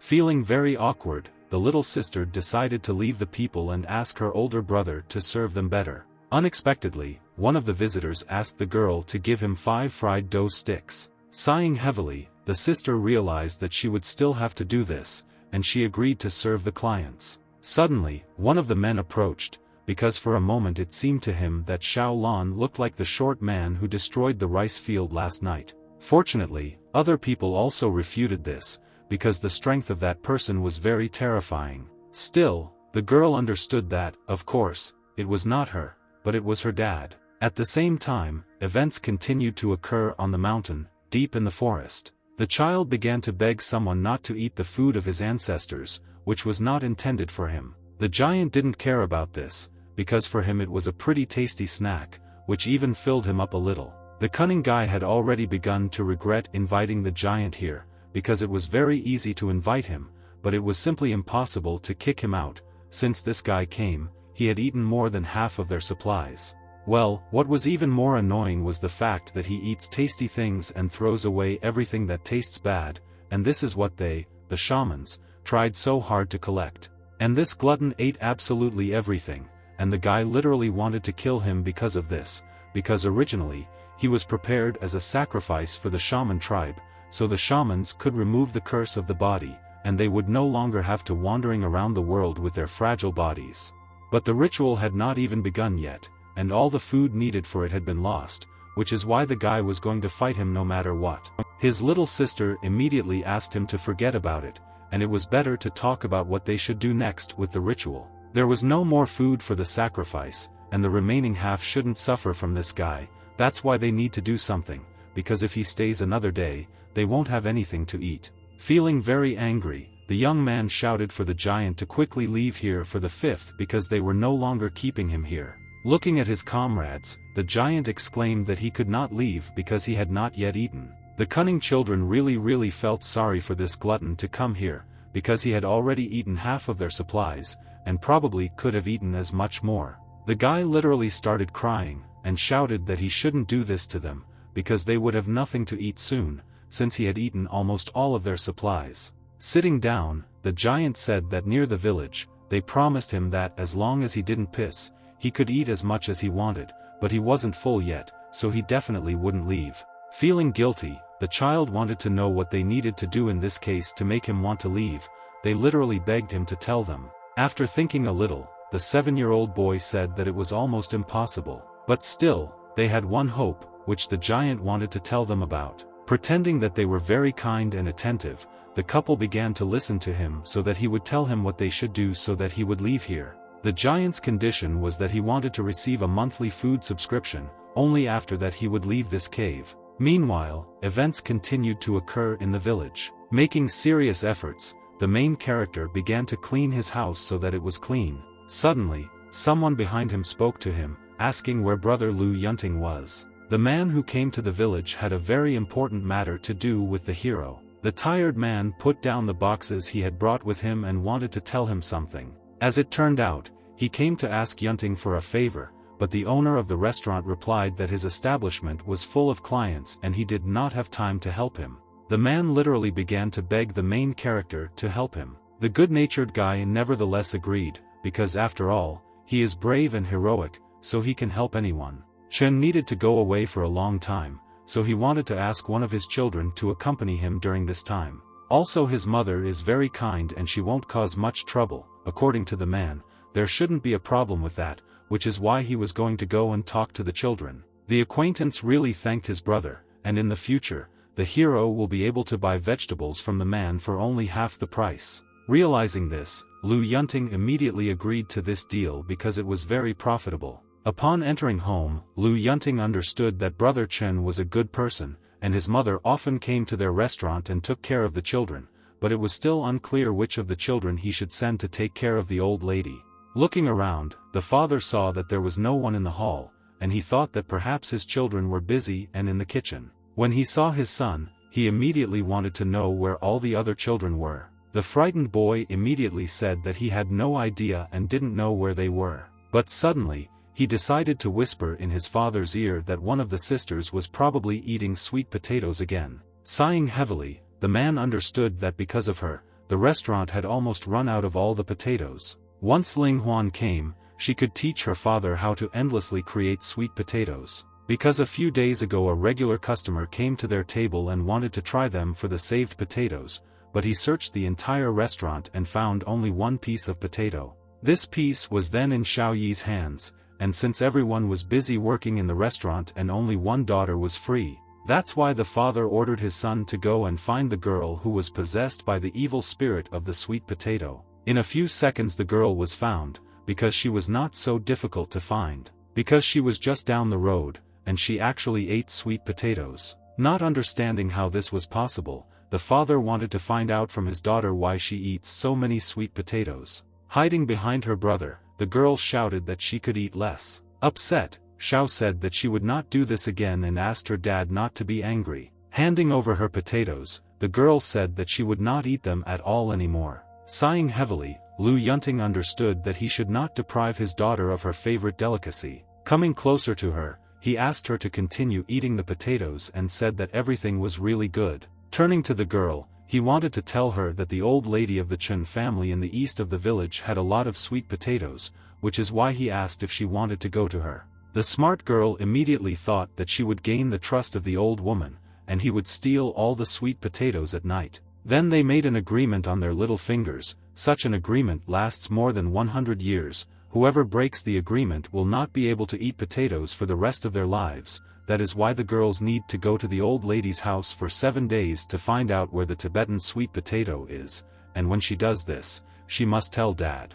Suddenly, the son suddenly remembered that the old lady of the Chen family was growing scarecrows, not potatoes. In any case, father needed to find an excuse for Xiao Yi to travel, otherwise their potato supplies would truly disappear. The caring brother actually even felt a little sorry for his sister, because she was deceived after all. Meanwhile, Xiao Yi had almost arrived at the destination, and was not far from the old lady's house. The slightly frightened girl began to slowly knock on the door so that the old woman would open the door for her. This was followed by several more knocks on the door so that the grandmother could hear it. But unfortunately no one opened the door for the girl, so she thought that the old woman was not at home after all. Turning around, my little sister even began to think that she would now go home, but the old lady must have a lot of Tibetan potatoes in her house, which she had never tried. Behind them, the door suddenly began to creak and gradually opened. This really scared the little girl, but she realized that the door was not locked.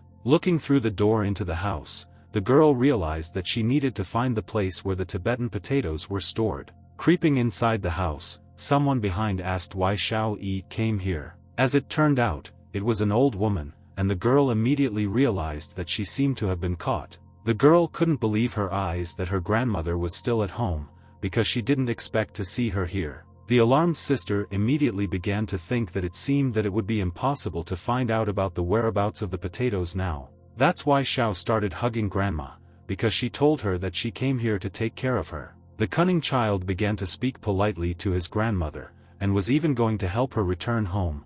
The old lady even seriously thought that this girl was really very good. In addition to bringing grandma in, Xiao Yi also inspected the entire house, and was in every corner of the small building. Unfortunately, she still could not find even small pieces of sweet potatoes in this house. In connection with this, the girl thought that the old woman had hidden the potatoes in another place, and it seemed to her that she needed to continue to search secretly until she paid attention to her. The grandmother only needed care for a few days, and the caring girl continued to do everything she asked, but at the same time she was also looking for sweet potatoes. Looking around, Xiao thought that she must, with all her might, gain trust in the old woman. Suddenly, her attention was attracted by a strange figure that was on one of the shelves. This figurine was very similar to the Scarlet Demon, and not far from it there were various foods, which were placed in plates. Although this find was truly creepy, the girl still stole the plate, which was located not far from the strange figure. Xiao really thought about the old lady's hidden sweet potato,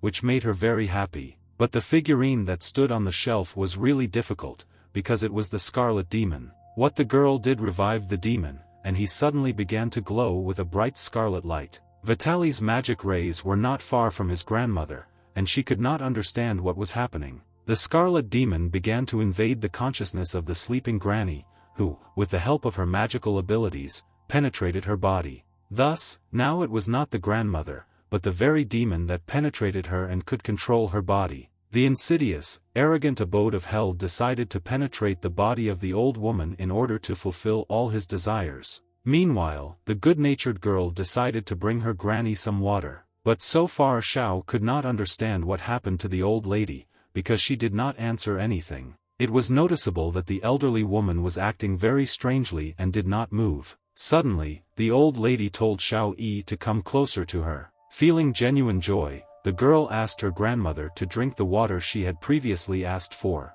Granny's hands began to change, her nails turned black, and her skin began to dull. This girl immediately noticed and thought that the old lady had really terrible nails. Zhao's gaze was also attracted by the appearance of her grandmother, because she looked extremely unusual and was very angry. Out of surprise, my little sister even dropped the kettle with water in it. Previously, this water was cold, but suddenly, it began to boil, like boiling water. Having fallen to the floor, the girl could not understand what had happened to her grandmother and why she had become like this. Leaning on a chair, the old woman gradually began to stand up using her modified arms. Her appearance frightened the girl extremely, because the old woman really looked like a witch. I don't understand anything. Xiao wanted to find out what happened to her grandmother, because she was sweet and kind, but suddenly she became a terrible monster.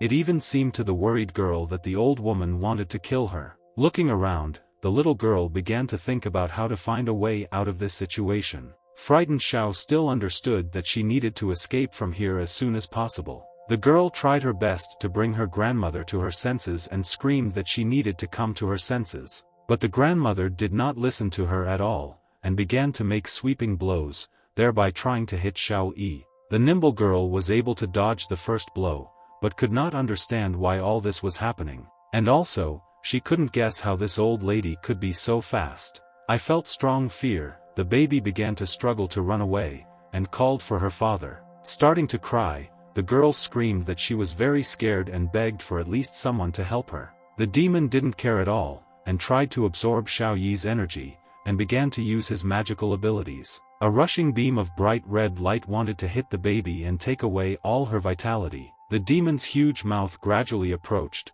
and made Xiao worry even more about her fate. Unexpectedly, little sister opened her eyes, and her pupils were not visible. At that very second, she screamed with all her might for the demon to kneel before the true spirit. The stunned demon could not believe his eyes, because he expected that he would now absorb all the powers of the little girl. But Xiao Yi was completely uneasy, and she began to use her magical abilities in order to defeat the scarlet demon. An incredibly bright light began to glow throughout the entire house, which was visible even through the windows. Frightened by this turn of events, the demon did not know what to do in this situation, and understood that he would now be defeated. Because the awakened true spirit was much stronger than the scarlet demon that penetrated the granny's body, the blow to the impudent one was made instantly, and from the incredible force of the blow the hellish creature hit the wall. Experiencing severe pain, the scarlet demon began to leave the old woman's body, because it was defeated. The magic was indeed so powerful that after only one blow it was able to expel the demon from the body of an ordinary person.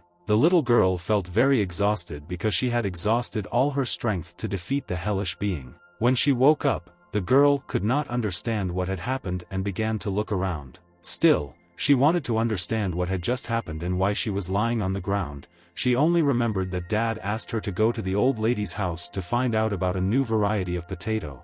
Looking at her hand, she immediately realized that her powers had come out and she was using them. This really shocked the little girl, because she couldn't believe that her powers had awakened during sleep, and it seemed to her that it was really too simple. Rising to her feet, her little sister began to think that with her new strength it would be much easier for her to find sweet potatoes. Looking at the old woman, she could not believe her eyes, because she did not understand what had happened to her. After all, the elderly woman also fainted and lay unconscious on the floor. Come closer to the old woman, the girl began to wake her up and asked her to come to her senses quickly. A few minutes later, the elderly woman finally opened her eyes and saw a girl in front of her. The old woman had some strange pain in her neck, as if she was being strangled, and the girl began to ask her to rest a little, because she had lost consciousness earlier.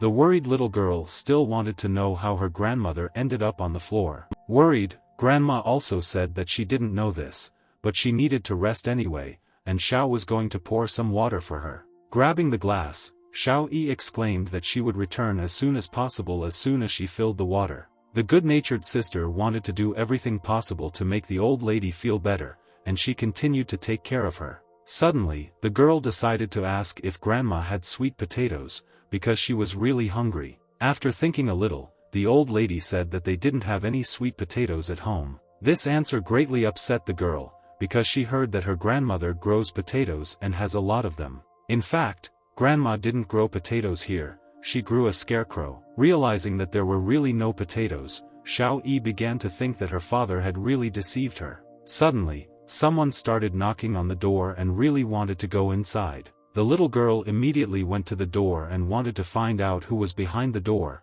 As it turned out, it was her dad. This was really true because she felt her dad's presence. But at the same time she was angry with him because he was a father who deceives his children, and therefore he is not a good father. After opening the door, Xiao began to be indignant because there would be no sweet potatoes in this house at all, and her father lied to her. The good-natured man exclaimed that he would never lie to his daughter, and there really are potatoes here. And indeed it was so, because the smart Lu Yunting brought with him a whole bag of sweet potatoes, and his daughter was simply delighted. Kissing her dad on the cheek, the girl thanked him because she considered him the best father in the world. All these potatoes that the man brought were specially for his daughter, and she could eat them all. Looking at her father, daughter also said that she had finally awakened her strength. It turned out that the father had known this a long time ago and was aware that his daughter now had magical abilities. Although it was strange for the girl, because how could her father find out that she had magical powers,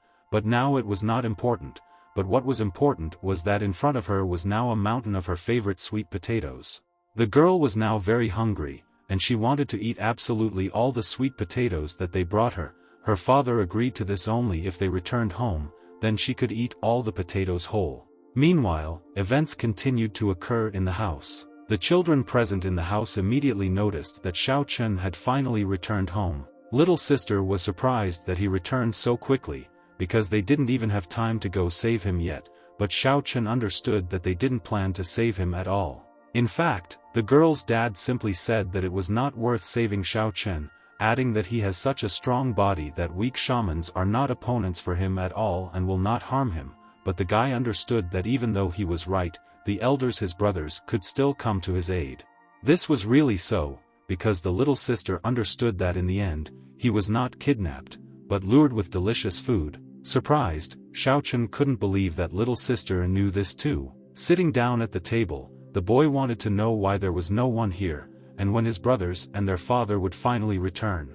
Although the girl didn't know for sure, she assumed that they should arrive home very soon. Upset by this answer, the huge boy began to wait, because he wanted to see his father. Fortunately, a few minutes later, Lu Yunting and Xiao Yi returned home. The caring father was very happy that one of his sons also returned home and was completely fine. Moving closer to his son, Lu Yunting instantly noticed that since the last time they saw each other, Xiao Chen had indeed become even bigger. Still, the son wanted to tell his father something, although he almost forgot about it. Surprised, the man asked what his son wanted to tell him about, and whether it was really something important. Meanwhile, events continued to occur in the old woman's house, where her son had already returned. What he saw really surprised him very much, because he could not even imagine that his mother would look like this. Running closer to the old woman, the son began to tremble, because he did not understand what was happening to his mother and why her face was so pale. The sleepy grandmother said that everything was fine with her,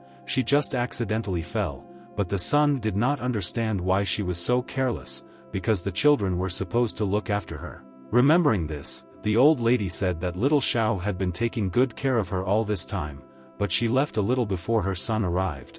In this case, the son asked his mother to go and rest for a while, and he had to go and worship God, because thanks to God's guidance, her son earned a lot of money this time. Hearing this, the mother did not mind her son worshipping God, but also asked not to neglect his mercy. As it turned out, the statue that stood on the shelf was picked up by the grandmother when she planted the scarecrow in the ground. At first she didn't think that there was anything special about the sculpture. But every time her son worshipped the statue and listened to its instructions, he earned a huge amount of money on his journey. Kneeling down, the boy began to thank the statue for its guidance, and hoped that it would continue to take care of them in the future. Bowing down, the man expected the statue to tell him what business he should do next. After this question, there was no answer, and the guy began to worry, because usually the sculpture immediately answered this question for him. Looking up, he immediately realized that something was clearly wrong with the sculpture today. The dumbfounded man even began to think that God was no longer going to answer and help him. Continuing to look at the statue,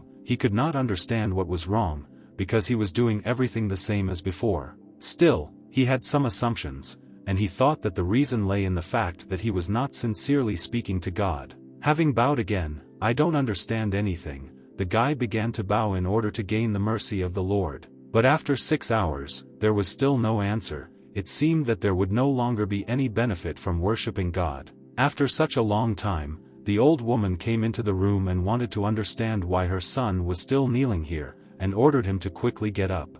Experiencing great difficulty in getting up, the man slowly began to rise to his feet, but due to trembling in his knees, he was unable to do this and began to fall to the floor. The worried old woman could not understand what was wrong and what was wrong with her beloved son. Looking at the old lady, Xiaochen exclaimed that everything was fine and he just needed to go out. Not understanding what was happening, the grandmother wanted to find out why her son was running away, because he had just returned home. Sitting down on a chair, she began to think that he was probably hiding something from her. Some time later, events continued to occur in the main character's house. The father was talking with his son, and they were talking about how there was a shaman's fortress nearby. After telling his father about the whole situation, Xiaochen began to think that he would take Xiao Yi there to find an opportunity for her to break through. Lu Yunting indeed thought so before, but after she broke through, he was no longer interested in it, and his son sincerely began to think that it was dishonest. After all, even his little sister gained her strength, but he still could not do it. They all gained their strength, and only Xiao Bing was unable to do so. Suddenly, a chicken flew into the room, which was very alarmed, and began to fly from side to side. Flying over the father and son talking to each other, she again rushed towards the exit. Having broken the window, the chicken flew out into the street again, and it was unknown why she did this. Feeling very angry, the man stood up and hit the table with all his might. Turning to his youngest son, he asked him to quickly catch this stinking goal without, because he had already broken windows here many times. This request caused stress for the boy, because he did not want to hurt someone, much less catch a living creature. Feeling incredible rage, the father shouted to his son to go with him to catch a pigeon, because today they will have the most delicious soup. Little sister also understood that they would come here because her father knew her too well, and she needed to hide the pigeon away because Xiao Chen would eat it without even thinking. Unable to bear this behavior on the part of the pigeon, the father shouted that he had broken too many windows and should be handed over to make soup from him. Regarding crying, daughter said that she could not give up her pigeon because she grew up with him. Suddenly, the father smiled and said that there was nothing wrong with it, and she wouldn't have to do it. The girl began to worry even more and asked Lu Yunting to stop, because her pigeon had learned some information for them. Meanwhile, the giant was coming closer, and turning to his father began to say that it would be difficult for him to do this, that is why he wanted to catch this pigeon to cook it, but his father began to stop him. The huge guy hoped that the pigeon soup would really smell good, but the hero asked to find out everything first before acting. Having calmed down a little, Yunting decided to find out from his daughter what the dove told her that was so important. As it turned out, the dove told her that something was wrong with the animals on the western side of their village. Small animals that used to be cute and gentle are now very aggressive, and recently, some sparrows even began to attack the pigeon, which caused him incredible stress. Watching the dove, the men cannot believe that sparrow was so strong. The sizes of these two are not at all equal, but a dove could easily swallow a sparrow, and it would be completely normal. This was really strange, because the pigeon also said that there are more and more such abnormal animals. At the same time, Xiao Chen was only thinking that he really wanted to try the pigeon soup. Unexpectedly, the elder entered the building and wanted to know if the owner was there. As if nothing had happened, the man began to wipe the columns and asked what happened. The elder wanted to warn that something strange was happening on the western side of the mountain, so he wanted to ask him and Xiao Lang to go with him and see what was happening there. Realizing that not everything is so simple, the hero realized that the village chief had even discovered this, although no normal person would work for free, so he began to talk about how there was too much business in the restaurant now. Fortunately, this work was indeed not free, and he allocated money for this from the village security fund. Suddenly, the man standing right in front of him suddenly disappeared. In fact, he was already behind, and wanted to ask the headman why he was still standing there, because they should already be moving to the other side of the village. Such motivation was truly amazing for the old man and his sons, and they did not expect that their father would rush so quickly to earn a bag of coins. Some time later, events continued to occur on the way to the part of the village where strange events were taking place. Together they had already walked for 3 whole hours, and it was unknown when they would reach their destination. The boy decided to tell the head of the village that at his speed they would not be able to get there even in 2 days, because he was walking too slowly. In fact, if the village head had not followed them here, they might have already returned to the restaurant back. A little worried, the elderly man wanted to know if Xiaolan had managed to find the right place. Unfortunately, this was not the case, but she felt something strange ahead, which is why they needed to walk forward a little and see what it was. Unexpectedly, the dove suddenly flew to the travelers and began to descend to the ground. Feeling very excited, the pigeon tried with all its might to tell the girl something. It turned out that the pigeon said that 3 miles ahead there was a mutant rabbit with a very strong attack force. But no one could understand who could benefit from this, that the rabbit became stronger, because after all, it is a simple rabbit. Watching the rabbit, the travelers noticed that its speed was truly impressive. This creature was so fast that even the girl could not determine exactly where it was. The father began to assume that this must be one of the mutated animals that the villagers talked about. These creatures are really too terrible. The elder also came closer to them and begged them to protect the old and feeble old man. For the main character, this was really strange because this old man is extremely strong, but he starts to weaken as soon as he faces a problem, but it was better to forget about it and not pay attention to his antics. Suddenly, the travelers noticed that the rabbit was moving closer and closer to them at incredible speed. The smart young man decided to use his magical abilities and used the Titan's fist to neutralize the villain. The rabbit didn't even have time to come to his senses, because he was slammed into the ground, and wanted to understand what was happening, who he was, and where he was. Continuing to watch this rabbit, no one could understand why he behaved this way. After all, in appearance this rabbit looked like an ordinary one, but it is unknown why he was so fast. The girl immediately began to ask the village chief not to come closer, because she felt that this rabbit's weakness was only temporary, but the old man said that everything would be fine, because he, as the head of the village, should not retreat when faced with a problem. But as soon as this problem began to come to its senses, the old man immediately hid and decided to leave this matter to the main character and his daughter. Instantly the rabbit jumped up, as if he had never fought before, and was ready to attack again. The enraged creature began to approach Lu Yunting with incredible speed, although he did not expect it. Using the ability of unquenchable flame, the boy hoped that he could easily turn around the impudent rabbit, who dared to attack him from behind. After all, after using this technique, it was known that even an immortal would be crippled if struck by its unquenchable flame. Using an unquenchable flame, it really had an effect and the rabbit began to burn. Soon, he nevertheless died from the experience, and began to let out his dying breaths before ending his life. After a few seconds, the rabbit turned into a fried rabbit, and now it could even be eaten. For the main character, this was a real discovery, because he had never prepared food in this way before. The meat turned out to be really very aromatic,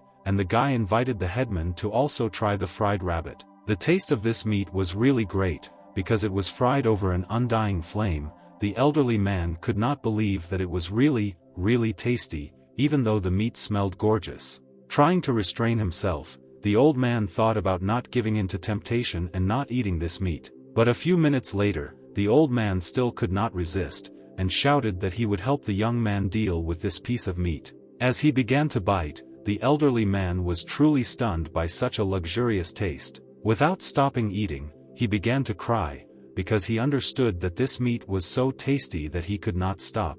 Lu Yunting understood that at the age of the elder, he should not eat so much meat, which is why he asked the old man to return it, but the elderly man was against this because they were trying to take his food away. Looking around, the girl heard someone nearby making strange sounds. Pointing in the other direction, the daughter said that there was a sheep nearby, and she was approaching. This sheep was probably also very strong and wanted to fight with ordinary people. The old man began to hide behind the man again, and said that it was his unwavering responsibility and duty to protect the life of the elderly village chief, and Lu Yunting had no doubt that he would run away first.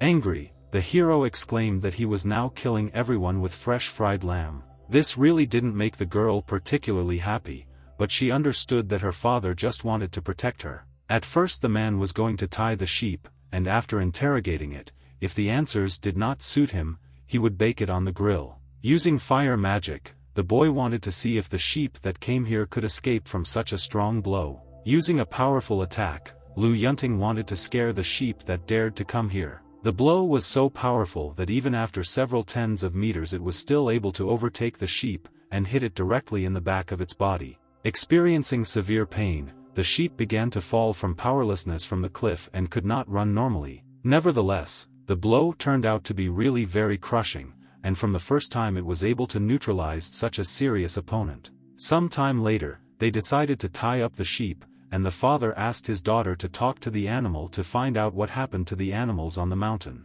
Using her magical abilities, the girl did her best to find out from the sheep why she became like this. All this time, her father hurried her, because he really wanted to taste the fried lamb. The heroes decided to take matters into their own hands and asked to entrust it to him. Starting to set fire to the wood, he said that he really wanted sweet and sour lamb ribs. That is why the dear sheep needed to be told everything as soon as possible so that she would not suffer from torment. But since it was so difficult to get an answer from the sheep, it should have turned into a wonderful dish. Using a wooden frame, the man tied it over the fire and decided to cook it according to his special recipe. A slow-cooked barbecue should be truly delicious and taste great. A few minutes later, the sheep began to say something, and only the girl could understand it. This really made the girl very happy, and she exclaimed that the animals had spoken to her. Looking at his daughter, the man was really very happy, although he saw that the sheep was holding on for a very long time.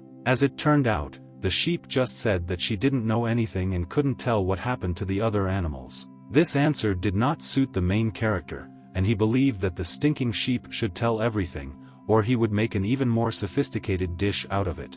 This dish will be called sheep chops, which he will immediately make from a living sheep. The girl could not look at this calmly, and she literally began to close her eyes so as not to see how her father treated the animal. In order for the sheep to speak, the main character again used the Titan's fist. After thinking a little, Lu Yunting decided to give the sheep one last chance so that she would tell what happened here. With the last of her strength, the sheep began to say something.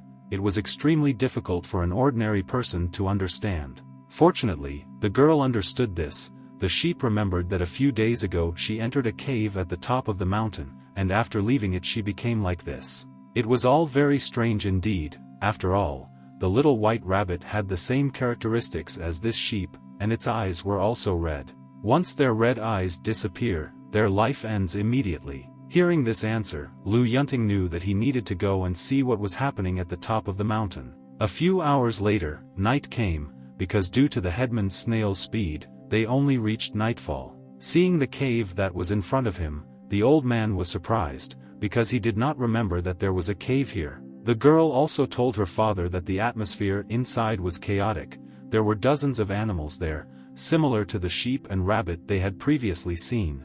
What he heard frightened the elderly man even more, and he immediately asked the main character to protect him, because there were many mutant animals in this cave. An unknown animal began to watch from the cave with its red eyes, which caused great anxiety in the main character and his daughter. At this time, clouds covered the starry sky and the light from it became so dim that even at a distance of 3 feet nothing could be seen. At the same time, the elder had already hidden behind the stones, and sincerely believed that Lu Yunting could cope in this battle. Even the dove itself began to fly away in fear, because it understood that it could not cope in this battle. The determined man understood that there could be many more hidden dangers in this cave. Moving deeper into the cave, bats began to fly out of it, scared by the appearance of people. In order for at least something to be visible in the cave, the man decided to use his magical abilities and made a torch from his hand. Using fire magic, he also decided to look at the entire area in this way in order to understand who lives in this cave. As soon as it was quite light in front of them, the travelers immediately saw that many animals were standing on the ledge, and were waiting for the moment when it would be possible to attack.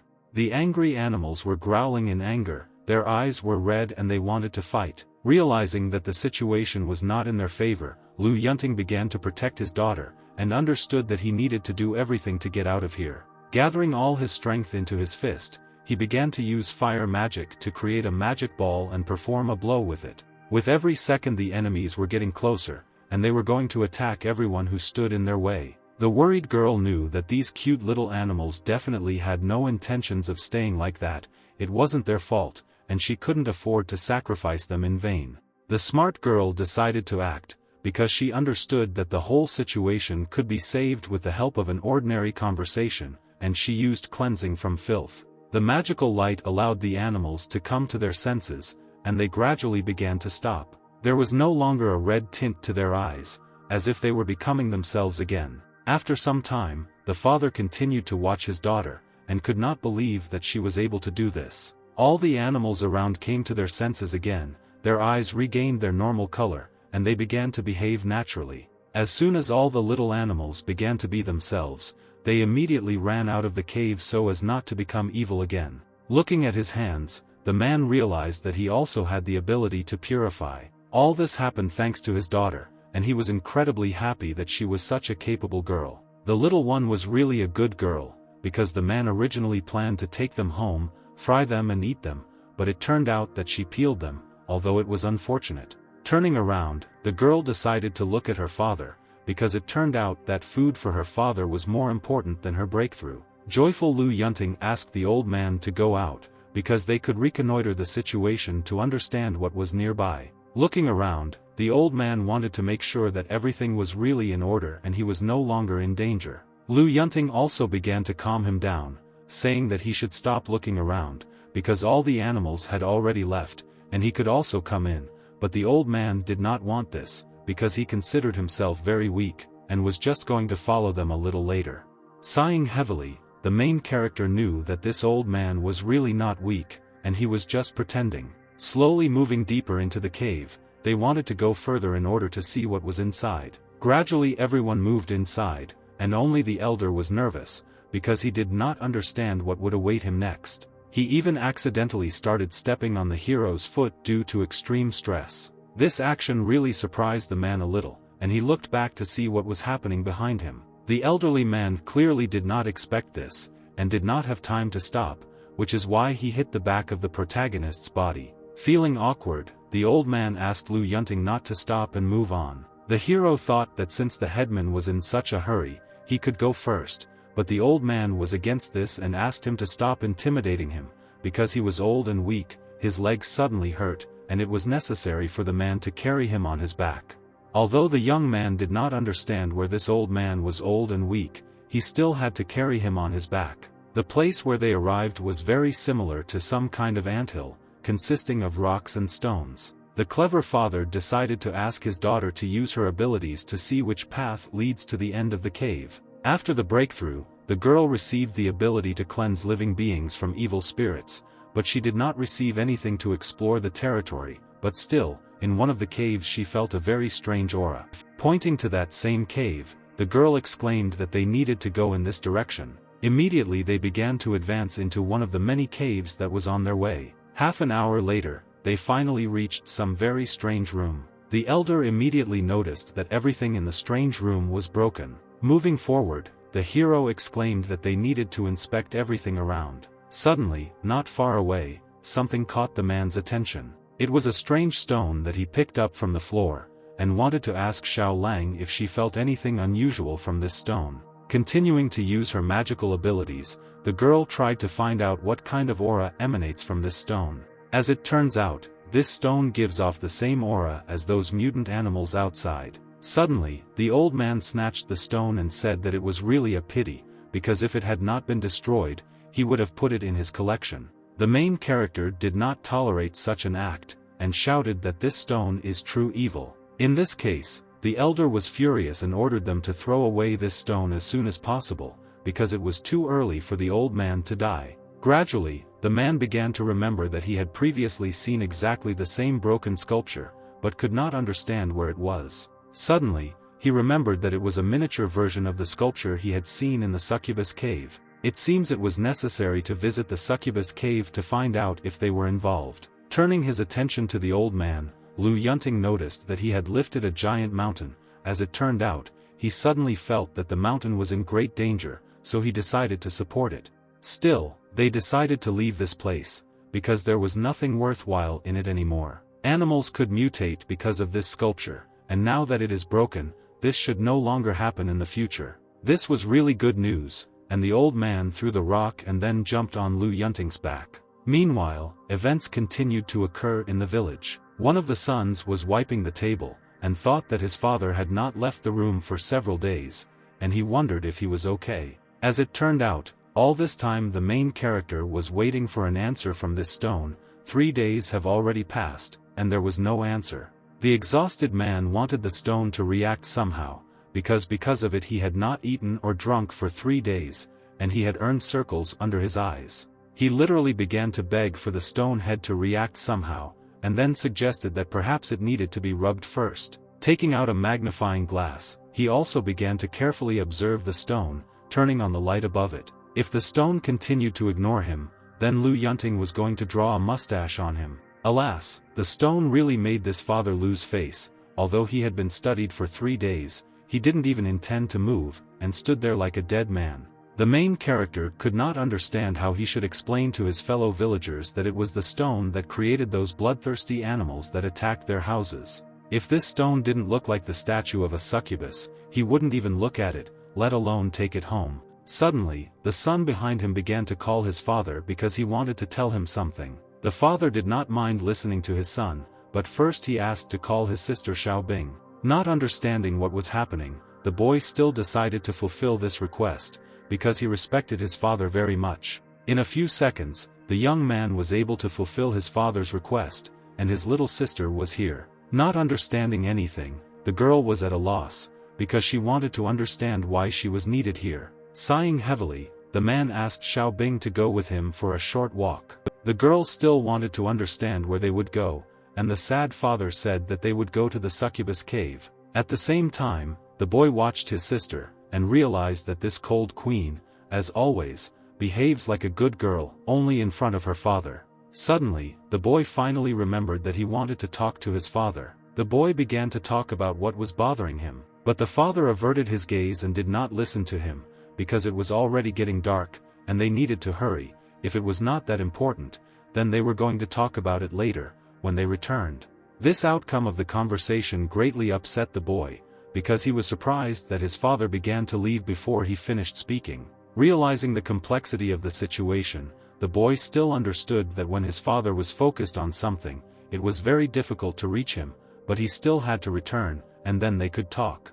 At that very second, my father decided to return, because he remembered something. The exhausted man wanted to tell them that he would be gone for a while and asked his son to take care of the restaurant. Again the boy tried to talk to his father, but he immediately ran away from the restaurant. Understanding the character of his father, the guy was not even surprised that he did not give him the opportunity to finish. A few minutes later, events continued to occur in the forest, where the father told his daughter that they were going to the succubus cave, not just to find out the secret of the sculpture, but also in order to hone and improve her skills. After all, the elders of her race live there, which is why it is necessary to observe and learn from them. Without hesitation, the girl agreed, because she really wanted to learn the strength of her race. Several hours later, the heroes realized that the last time he visited the succubus cave to save Xiaoshen, he destroyed everything that came his way. Experiencing severe difficulties while moving, he also began to think about whether the same sculpture remained in the cave.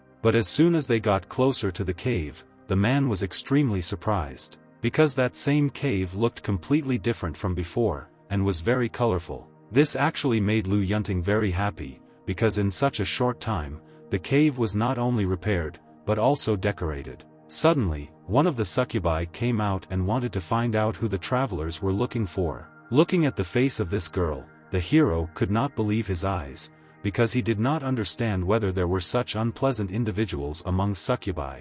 The man decided to ask the cave owner to be called here because they needed to discuss something, but the succubus was against it because their master had just arrived and no one was allowed to see her. Assuming that this girl was new, the guy wanted to be more polite to her and decided to ask again. But the girl did not want to listen to him, and shouted that he was deaf, and he should get out, because this is not a place where he can come just like that. Immediately the clever hero began to use his power, and asked not to be forced to ask again. Seeing this, the succubus immediately realized that this man had an unquenchable fire. Taking out her whip, the girl shouted that she would fight him back anyway. If he attacked, she would do the same. Using the tightened fist, Lu Yunting literally wanted to destroy the scoundrel who dared to be rude to him. Suddenly, someone nearby addressed the hero, calling him the great god. It was another succubus who apologized to the great god, because she said that this girl was new here, and begged him to forgive her if she had offended him in some way. Since it was just a misunderstanding, he was no longer going to pay attention to it and walked inside the cave. That same girl wanted to know from her colleague why she dared to let them in again. Her colleague instantly reacted to such a stupid question, and shouted that she deserved to be beaten to death. If she had not appeared now, then her body would have been smashed into pieces, because he, here, is a terrible person who killed the previous master, and she just nearly destroyed their new home. Realizing her guilt, the succubus immediately began to apologize, because she could not imagine that an ordinary person would be so strong. Upon entering, they smelled a very pleasant smell and were amazed by such a luxurious setting. In fact, they didn't expect that the cave would remain completely different. The new master must be a person of good taste, and it seems that when the hero destroyed everything in the cave in the past, it only benefited them. One of the succubi approached the guests and asked them to go inside, and the boy wanted to know why they were all so polite today, but the daughter knew that he had beaten them before, which is why they behaved this way. Winking at Lu Yunting, the succubus said that their master was inside behind the screen, and was waiting for them, after which she asked them to go inside. The girl herself began to run away with all her might, because she thought that a fight would start again. Suddenly, the man heard an incredibly refreshing smell coming from nearby. The concerned daughter also told her father not to enter the premises because she, too, smelled a strange smell of conspiracy. As if nothing had happened, the father told his daughter not to worry, because her father is not only very strong, but also has an IQ of about 300, and it is unknown who else will get hurt.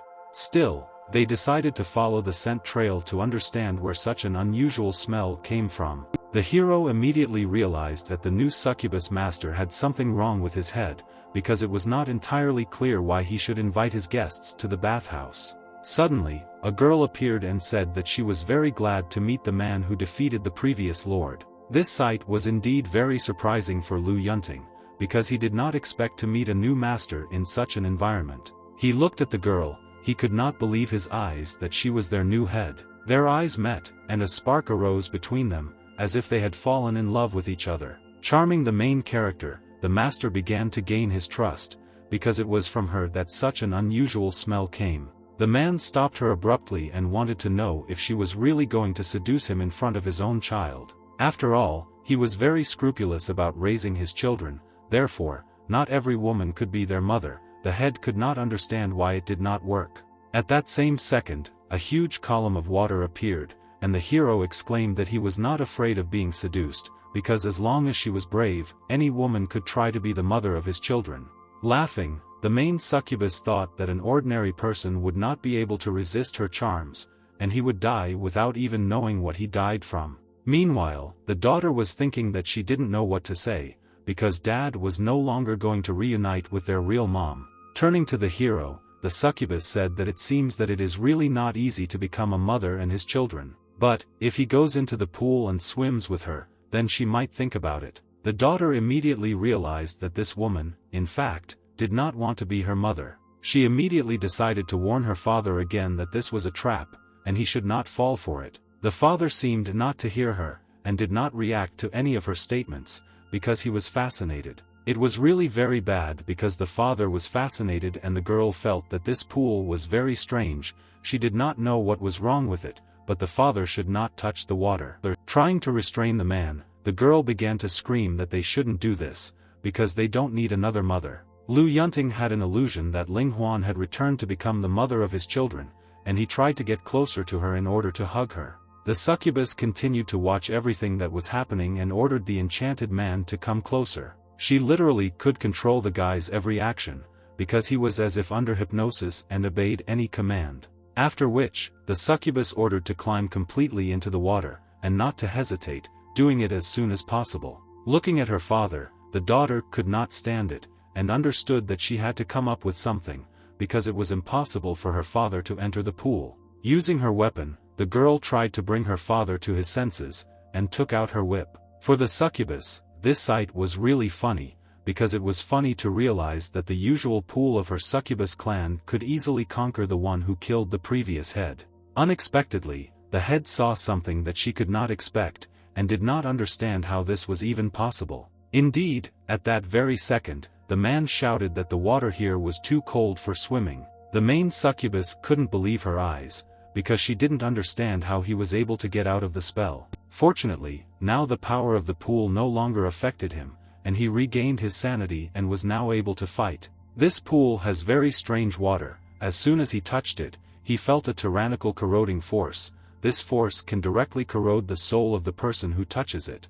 It was a pity that the water was so cold, otherwise he would have actually given me a swim. Nevertheless, he decided to invite his wife to go with him in order to be the mother of his children. The main succubus did not like this, and she immediately began to attack, and began by attacking the girl. Not understanding what was happening, the girl was confused and did not know how to resist such strong attacks. Suddenly, she remembered how her father told her that when the succubi have them, it is necessary to carefully observe them and study. At that moment, the girl understood what needed to be done in this situation. It turns out that her father wanted her to learn the skills of the head of the succubi. Seeing that the girl dodged, the head could not understand how she had learned her whip technique so quickly. The work was truly wonderful, because the daughter was not only able to evade a serious attack, but also carry out a counterattack. By striking with the whip, it was possible to block the primary attack of the head, and thereby avoid the serious consequences of such a blow. And the whips literally clashed together and were braided into a knot. At this rate, the head of the succubi understood that she could now lose. The little daughter was also exhausted, but her father praised her for really making a good hit, but now it was Lu Yunting's turn to continue the battle. Hearing this, the girl was really very grateful that her father was trying to protect her with all his might. The good-natured man praised his daughter for carrying out a serious attack and almost defeating the head of the succubi. As a form of praise, he also patted her on the head, because before her this was really excellent praise. The succubus also admitted that at such a young age, his daughter quickly grasps everything on the fly. After all, in this way, she stole her strongest striking technique in the blink of an eye. Turning to his opponent, the man wanted to know how one could call this kinship if she herself showed everything. Still, the main succubus wanted to know what the purpose of their visit was, because she didn't think they came to watch her take a bath. The smart guy shouted that if she hadn't reminded him,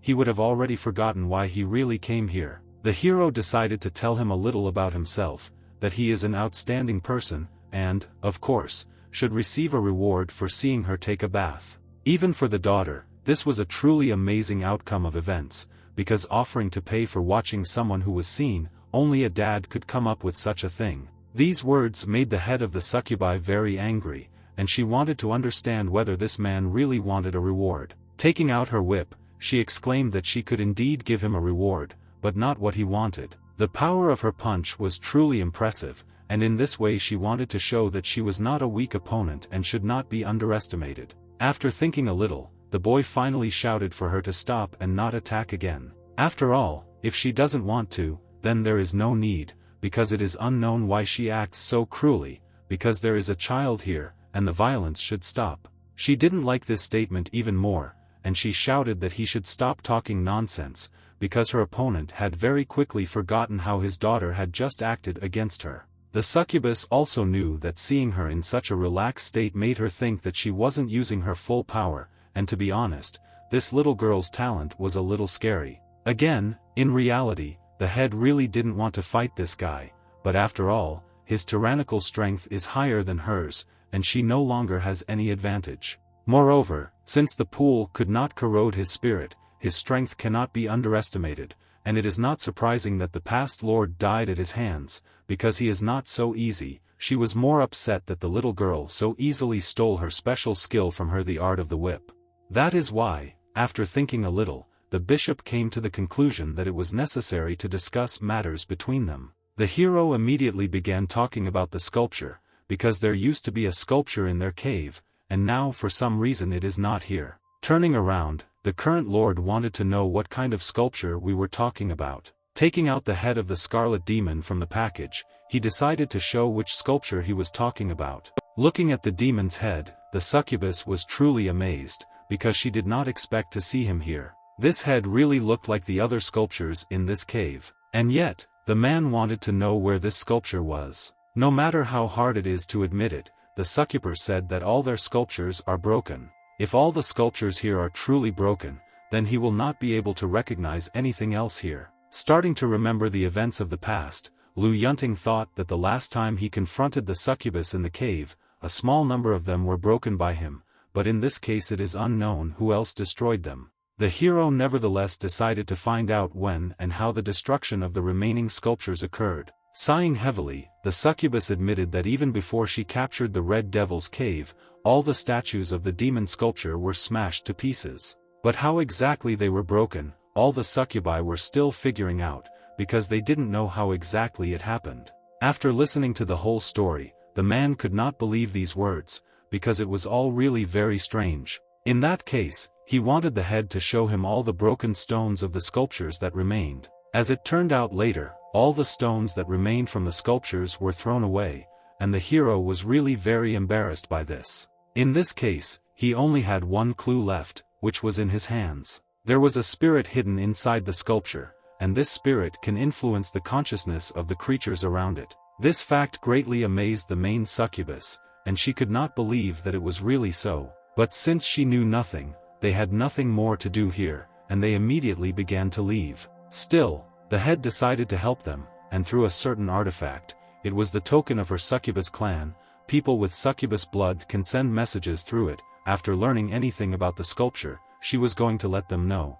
This wooden sign should have been in Xiao Bing's hands, and maybe it would be useful to them in the future. The succubi thanked the people for such a modest visit and asked them to return home, after which the main character and his daughter hit the road again. A few hours later, they finally found themselves at home, and immediately came to the restaurant. The joyful father wanted to find out from his son how things were going in their restaurant. Things were really good, but they were bombarded with requests. Lu Yunting immediately wanted to know what requests the visitors had. Their restaurant is located in the eastern part of the village. There is a rice field just to the side, and many of the people who work there live on the outskirts of the village. Although they would like to come to them to eat, they are too far away, so they hope that a door delivery service will be opened, and of course they will pay for it. This idea was really great, and the proposal was fully approved by the father. This way the problem of queuing could be solved, and as for the question of who would go, Xiao Chen could easily handle such a task. At that same second, the man already began to run to the headman in order to talk to him about it. After all, in order to carry out the food delivery service, of course, you need to notify the village head in advance. The shocked man turned to the head, because their restaurant has a new business, and he hopes that he will help with its promotion in the village. As soon as he told about this, the old man immediately closed the door in front of the hero. This really made Lu Yunting very angry, and he literally began to beg for the old man to listen to him, but the old man began to say that he was most afraid of trouble. He was too busy these few days and was a little tired, which made him ask him to forget about it. After thinking a little, the man began to talk about what he heard from Widow Li from Beikuan, that he recently visited her at home. A second later, the village chief opened the door and began to talk about how Lu Yunting's restaurant is an image project for their village, so of course he is obliged to help with its promotion. Ever since their restaurant started takeout service, they never eat on time. Every day, when lunch comes, the 7 of them, punctually, pick up the orders prepared by their father and run to send them throughout the village. Despite the fact that the father is always very busy in the kitchen and is very tired, he says that he is happy, because this was actually his dream business, and he had wanted to do something like this with his children all his life. All the people were talking about Lu Yunting's restaurant starting to offer a very convenient service. They heard that if they sent a note via carrier pigeons after ordering food in advance, it would be delivered to their door in the afternoon. That same day, many people started ordering food because they wanted to test the new service that the restaurant offered. One of the sons did not even notice that time flew by very quickly, because he had just started the delivery, and night had already fallen. But it was good that there was only one package left to deliver for Aunt Zhang's family. After which, you will need to deliver food faster and immediately return home. Looking around, the son saw that a bright red light was flashing nearby. Looking through the grass, he saw that there was an object on it that looked like a child's toy. In fact, it turned out to be a figurine, but it looked very strange, and the boy saw it for the first time. Xiaochun couldn't understand why she was emitting such a strange and dazzling red light, but he really liked it. He even started poking the figurine to see how it would react to it. In any case, it was necessary to continue the delivery because it was not finished yet. Having seen that same toy, the boy still decided to take it with him, thinking that it would be a good idea. Having picked up the bag of food, he understood that if he was late, he would be scolded again, so he needed to hurry. Because only God knows how many clients have scolded him lately for being late. A few hours later, Xiaochun finally came to the customer's house to bring food. The satisfied guy wanted to first take a breath, and then finally deliver the food that had been ordered for a long time. Looking through the windows of the house, he decided that he could go and deliver food. The polite son began knocking on the door to warn the customers that he had brought them food. An irritated woman opened the door with her child to accept the food she had ordered earlier. The friendly boy exclaimed to his aunt that her order had arrived, but the irritated woman did not understand why it was delivered so slowly. Trying to find an excuse, Xiaochun began to say that this order was placed very late, which is why I was late. This order was a little unexpected for them, which is why it arrived late. Not wanting to listen to this anymore, the embittered woman closed the door in front of the benevolent Xiaochun. Returning home, the boy thought that it is very exhausting when you are scolded all day long. Remembering the last delivery, he thought about why that woman shouted at him so much that the order arrived very slowly. This made him very angry, because he was friendly to people, but they were rude to him. With all his might, he began to shout so that they would stop insulting him, because it seemed to him that people were even now shouting at him that he was very slow. Out of anger, the young man even hit the ground, because he did not know how to throw out his anger. Moving closer to the window, he began to watch the house of a client to whom he had just delivered an order. Through the window a small child was visible playing with toys. The young man had a strange feeling, as if someone was starting to lose control, saying that he needed to go inside the house and kill everyone there. And after he kills everyone there, he will feel much better. An obsessive voice in his head forced him to do this, and he already began to reach for the door handle in order to open it.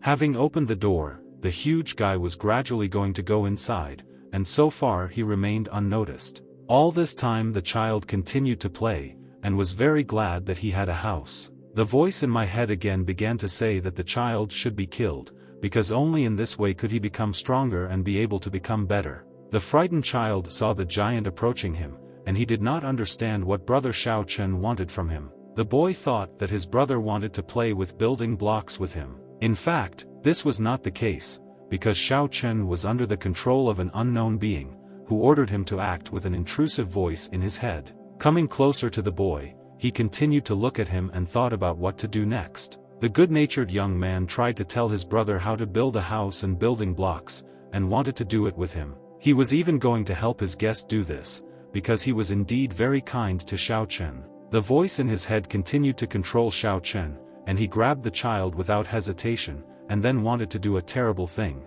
Fortunately, after a few seconds, the guy came to his senses and began to watch what he was doing with this child. Having released the child, Xiaochun could not understand how this happened and what he was doing. The frightened guy couldn't even imagine how he dared to do this, because he burst into the house and grabbed someone else's child. Xiaochun was aware that he couldn't let Aunt Zhang know that he was here, otherwise they wouldn't be able to stay in the village. The guy began to run with all his might in order to remain unnoticed. Experiencing great difficulties and fatigue, he continued to run, without stopping for a second. After running a few hundred meters, he realized that fortunately Xiao Nan's scream woke him up, otherwise, he doesn't even know what would have happened to him. But still, the huge guy didn't understand why he suddenly became like this. Looking at the figurine, he thought that perhaps it was because of her, and that she was controlling his mind. Throwing away the figurine, he shouted that he no longer wanted to keep it and ordered them to stay away from him.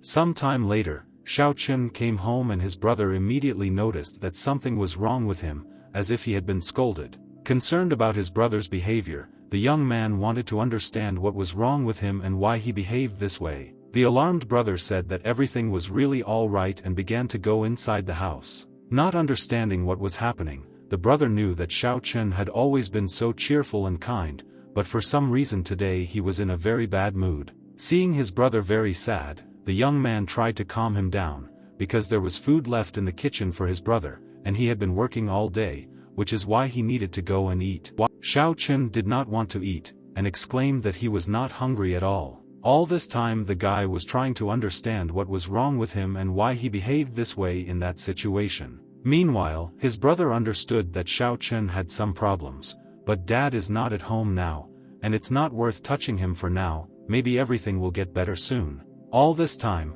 Xiao Chen had very strange thoughts, and he did not understand what was wrong with him. In the guy's opinion, father always treated Xiao Debao seriously, not him, and dad always went to save others, but did not come when he was in danger. It is also unclear why Xiao Yi is forgiven for any mistakes that she would not have made, but he is not. The guy also wanted to understand why they all have a chance to become stronger, but he doesn't, because he looks strange only because he is different from ordinary people. This instantly made the young man angry, and he began to scream in rage. The voice in his head again ordered him to kill Xiao Debao, and then he could attract his father's attention.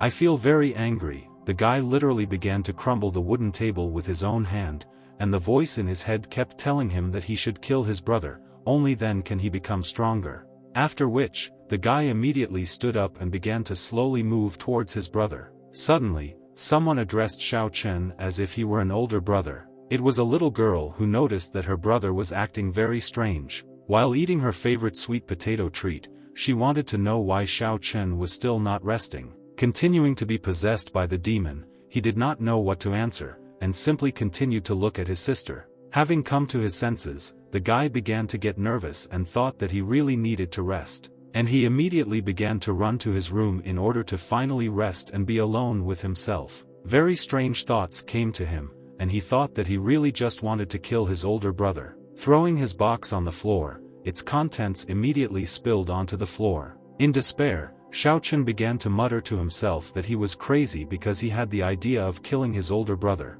The guy sincerely considered himself useless and could not do anything except eat. Looking at his box, he noticed that it again contained the same figurine that he had previously thrown away. The figurine of the Scarlet Demon literally fascinated him, and he lost his own mind because he was possessed. Events continued to take place a few days later in the main character's house. The son decided to tell his father that the other day Uncle Chen came to see him. He not only acted very strangely, but also looked very strange, and he thinks that his father should go see him. The surprised man immediately wanted to know what Chen looked like. The young man immediately said that his eyes were bloodshot and he really looked very strange. A few hours later, night fell in the village and it was already dark. Breathing heavily, the main character began to walk towards his friend's house to understand what had happened to him. There was an unusual flower growing near Chen's house, which was found in the middle of the night. But as soon as the main character approached it, the flower immediately began to fade. This was a really strange phenomenon, because was he really so disgusted that he began to wither from the look? Then the man realized that something was wrong here, something must have taken into the life force of this flower, otherwise he would not wither just like that. Looking around, he remembered that when he picked up Xiao Yi a few days ago, everything was fine here. Only a few days have passed since then, but everything here has become so neglected that it brings up all sorts of terrible thoughts. Perhaps something happened in the last few days while the man was away from this house. It seemed like Chen Shen was in some kind of danger if he didn't come to him to thank Xiao Yi for looking after the old lady. Still, the hero decided to knock on the door in order to find out what happened. But no one opened it. It even seemed to the guy that there was no one else in this house. After pushing the door a little, he realized that it was open, and it was very strange indeed. Opening the door slightly, the hero began to gradually examine the house in order to understand what had happened. After entering the building, Lu Yunting couldn't stop thinking about what his son told him that he saw Chen Shen in his bloodshot eyes, perhaps thus he became possessed. The house really looked very strange because Xiao Yi was here just a few days ago, but there was already a lot of dust everywhere. Continue to inspect the house. The man understood that except for a pile of dust, there was nothing unusual here, so he was going to return in the morning and inspect the house again.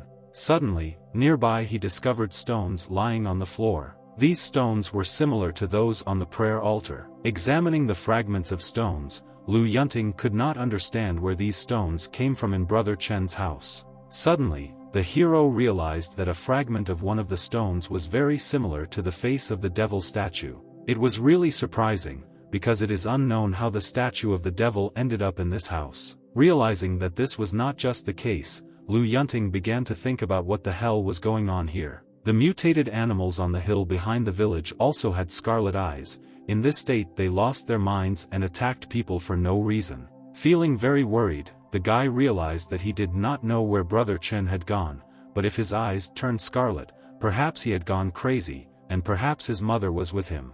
In any case, it was necessary to find out as quickly as possible in order to save them. Throwing a fragment of the statue, the main character began to walk to find Chen and his mother. At the same time, events continued to occur in the Xiao family home. Feeling very stressed, Xiao Chen began to beg the voices in his head to shut up and not bother him anymore. But the obsessive voices continued to tell him that he needed to kill his brother and become much stronger. It literally seemed to the stunned guy that the devil was stretching out his hand to him and dragging him along so that he would commit terrible crimes. The demonic creature literally told him to kill his brother, or he would never become stronger. Except for him, no one else would help him, because he was trash. Continuing to resist, Xiao Chen began to scream for the demon to get out of his head, because he did not intend to kill his family and friends. In severe pain, the guy continued to shout that he could never harm his family. The arrogant demon would not be able to force him to do this, even though he tried to force him to hurt his brother and Xiao Yi. Since Xiao Chen couldn't get him out of his mind now, then he was going to destroy him. Grabbing the box with the demon figurine, he began to act in order to destroy it. While eating sweet potatoes, my little sister wanted to know where she was going back so late. Turning to his sister, the alarmed brother said that he should return soon, and he needed to go on business. Immediately after this, he began to leave the house, because he wanted to destroy the statue as soon as possible so that it could not harm anyone. And the family began to think that Xiao Chen probably forgot to deliver food to someone. Everyone realized that this was indeed possible. Night fell, and Chen began to think that he should break this damn sculpture into small pieces as soon as possible. Hitting the statue against the stone with all his might, he tried to break it, but nothing happened right away. Looking around, he began to look for a suitable place to destroy the demonic statue. Fortunately, there was a stone nearby that could be used to destroy the figurine. Having lifted the giant stone, the young man began to act, and wanted to see how he could control his thoughts after that. Some time later, events continued to happen in the family's house again, and Xiao Chen still couldn't sleep. He was tormented by terrible nightmares, and he did not understand what was happening to him and why he could not sleep peacefully. Every second his condition became worse, as if there was emptiness in his heart and he felt uncomfortable. The sculpture was destroyed, which means he should sleep all night, as before, but for some reason he could not do this. Deciding to try again, the guy took off the blanket because he was very hot. But not far from him lay the very statue that he had previously destroyed. Jumping out of bed, Xiao Chen did not understand how this was possible, because earlier he had destroyed the statue, and now it was lying in his bed again. The figurine's eyes began to glow bright red, as if it were alive. The frightened young man again began to ask the statue why she was here again, and what she was doing here. I don't understand how this is possible. He wanted to know what he should do to get rid of this statue. The voices in his head continued to insist that in order to gain freedom, he must first kill Xiao Yi, and then, kill his own brother, and only then will he find peace. Also, only in this case could Xiao Chen survive. Not listening to the devil, the guy continued to shout that he would not do this and would never harm his family. Suddenly, someone knocked on the door and asked if Xiao Chen was okay. It was his father. The young man was really glad that his father still took care of him. Looking at the statue, the guy did not understand what to do with it, because she was trying to control him, but he could not control her. Before opening the door to his father, the boy began to repeat that everything was fine, because he didn't want to tell him anything, because he was simply afraid that his dad would worry too much.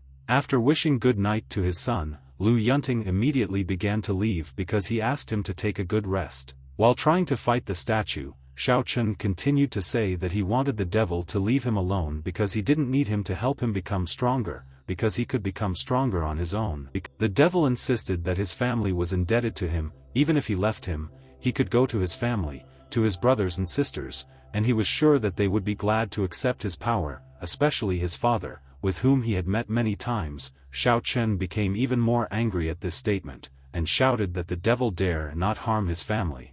Suddenly, the devil exclaimed that only if the guy fulfills his offer, only then will he leave. The proposal was that this doll should be taken and hung on the tallest tree near the rice fields in the east of the village. Looking at this doll, the boy could promise to do this, but in return, he wanted the devil to leave their family forever. For the scoundrel this was not a problem, and with the help of a doll he told the young man about it. This outcome of events frightened Xiao Chen even more, because he could not understand how this was possible and why the doll was talking to him. Suddenly the doll began to laugh and asked to be careful with it, because the devil would not leave if the doll was broken. Trembling with fear, the boy could not relax, because he still could not get used to the otherworldly phenomena in the room. The unusual doll began to glow with a bright red light, and began to charm Xiao Chen again. Realizing that this should no longer continue, Chen was too impulsive, and by relaxing his mind, he simply lets go of all the protective forces of his body.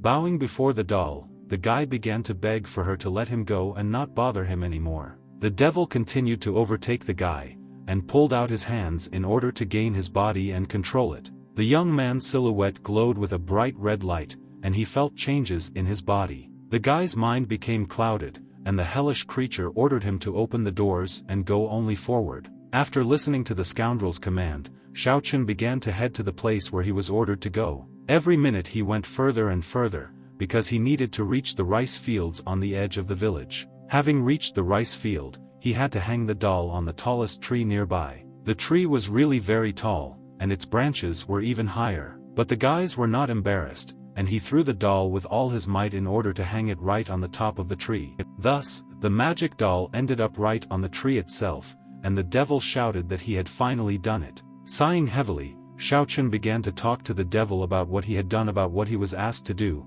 and now the villain had to let their family go. After all, in fact, the guy had a family above all else, and no one dared to harm them. The devil exclaimed that as long as his family did not interfere with him, he would not do anything bad to them. Feeling powerless, the boy gradually began to lose consciousness, and after a few seconds, he completely fell to the floor and could no longer move. The doll's hands gradually began to acquire fingers that she could move. It seemed that the doll had now gained consciousness and could move and do whatever it wanted. The unknown creature began to laugh demonically. The doll was literally furious and wanted to destroy everything that stood in its way. Events continued to occur the next day in the main character's house. For the last few days, all he could think about was the sculpture, and could not even sleep properly. Suddenly, the man saw something very strange. I immediately noticed it. It was his son who came home, and he was literally exhausted and exhausted. The worried father couldn't figure out what happened to Xiao Chen because he looked very unwell. The frightened guy began to repeat that he did not know, maybe he was a sleepwalker and wanted to in a dream. After all, when he woke up this morning, he discovered that he was in a rice field. What he heard really struck the hero, because he could not believe that his son was sleeping in the rice fields, which were located east of their restaurant. Calling his second son, Lu Yunting wanted to walk with him to the east side of the village. In a great hurry, Xiao Shen and her father began to run towards the rice field to understand what happened there. I don't understand anything. The son wanted to find out why his father brought him here. Looking around, the father tried to look as serious as possible. Although he did not answer this question, Xiao Shen realized that the matter was very serious, and his father was clearly in a bad mood. After half an hour, they continued their search, and the guy didn't understand what his father was doing, although he couldn't find anything strange in this rice field, but for some reason he had a bad feeling, and it was getting stronger and stronger. The protagonist's heart also began to pound slightly as they got closer. Turning their gaze upward, the heroes, together with their son, discovered the very tree on which the doll had previously hung. But as soon as they looked at the tree, they found nothing on it, as if it was completely ordinary. Although this tree was very strange, its smell made his heart pound, and the closer he got to it, the more anxious he became. The worried man asked his son to stay here while he was going to go and have a look, but Xiao Shen didn't see any difference between this tree and the others. Approaching even closer to the tree, Lu Yunting began to examine it to understand what was wrong with it. Suddenly, at that very second, there was an immediate attack, as if someone had thrown their sword. And it was indeed so, a huge blade stuck into the ground, although previously it flew straight at the main character and his son, but they were able to dodge. This blade was thrown by a mysterious man who literally appeared out of nowhere. The stranger landed on the ground and pulled his blade out of the ground. The alarmed father still wanted to understand why the stranger attacked them, and asked him about it. The worried man felt as if this stranger wanted to kill him and Xiao Shun at their first meeting. Watching the unknown man, Xiao Shun was amazed at how fast and developed his speed was. In any case, if this scoundrel wanted to kill the main character, he still wouldn't be able to do it, because the person who could do it wasn't even born yet.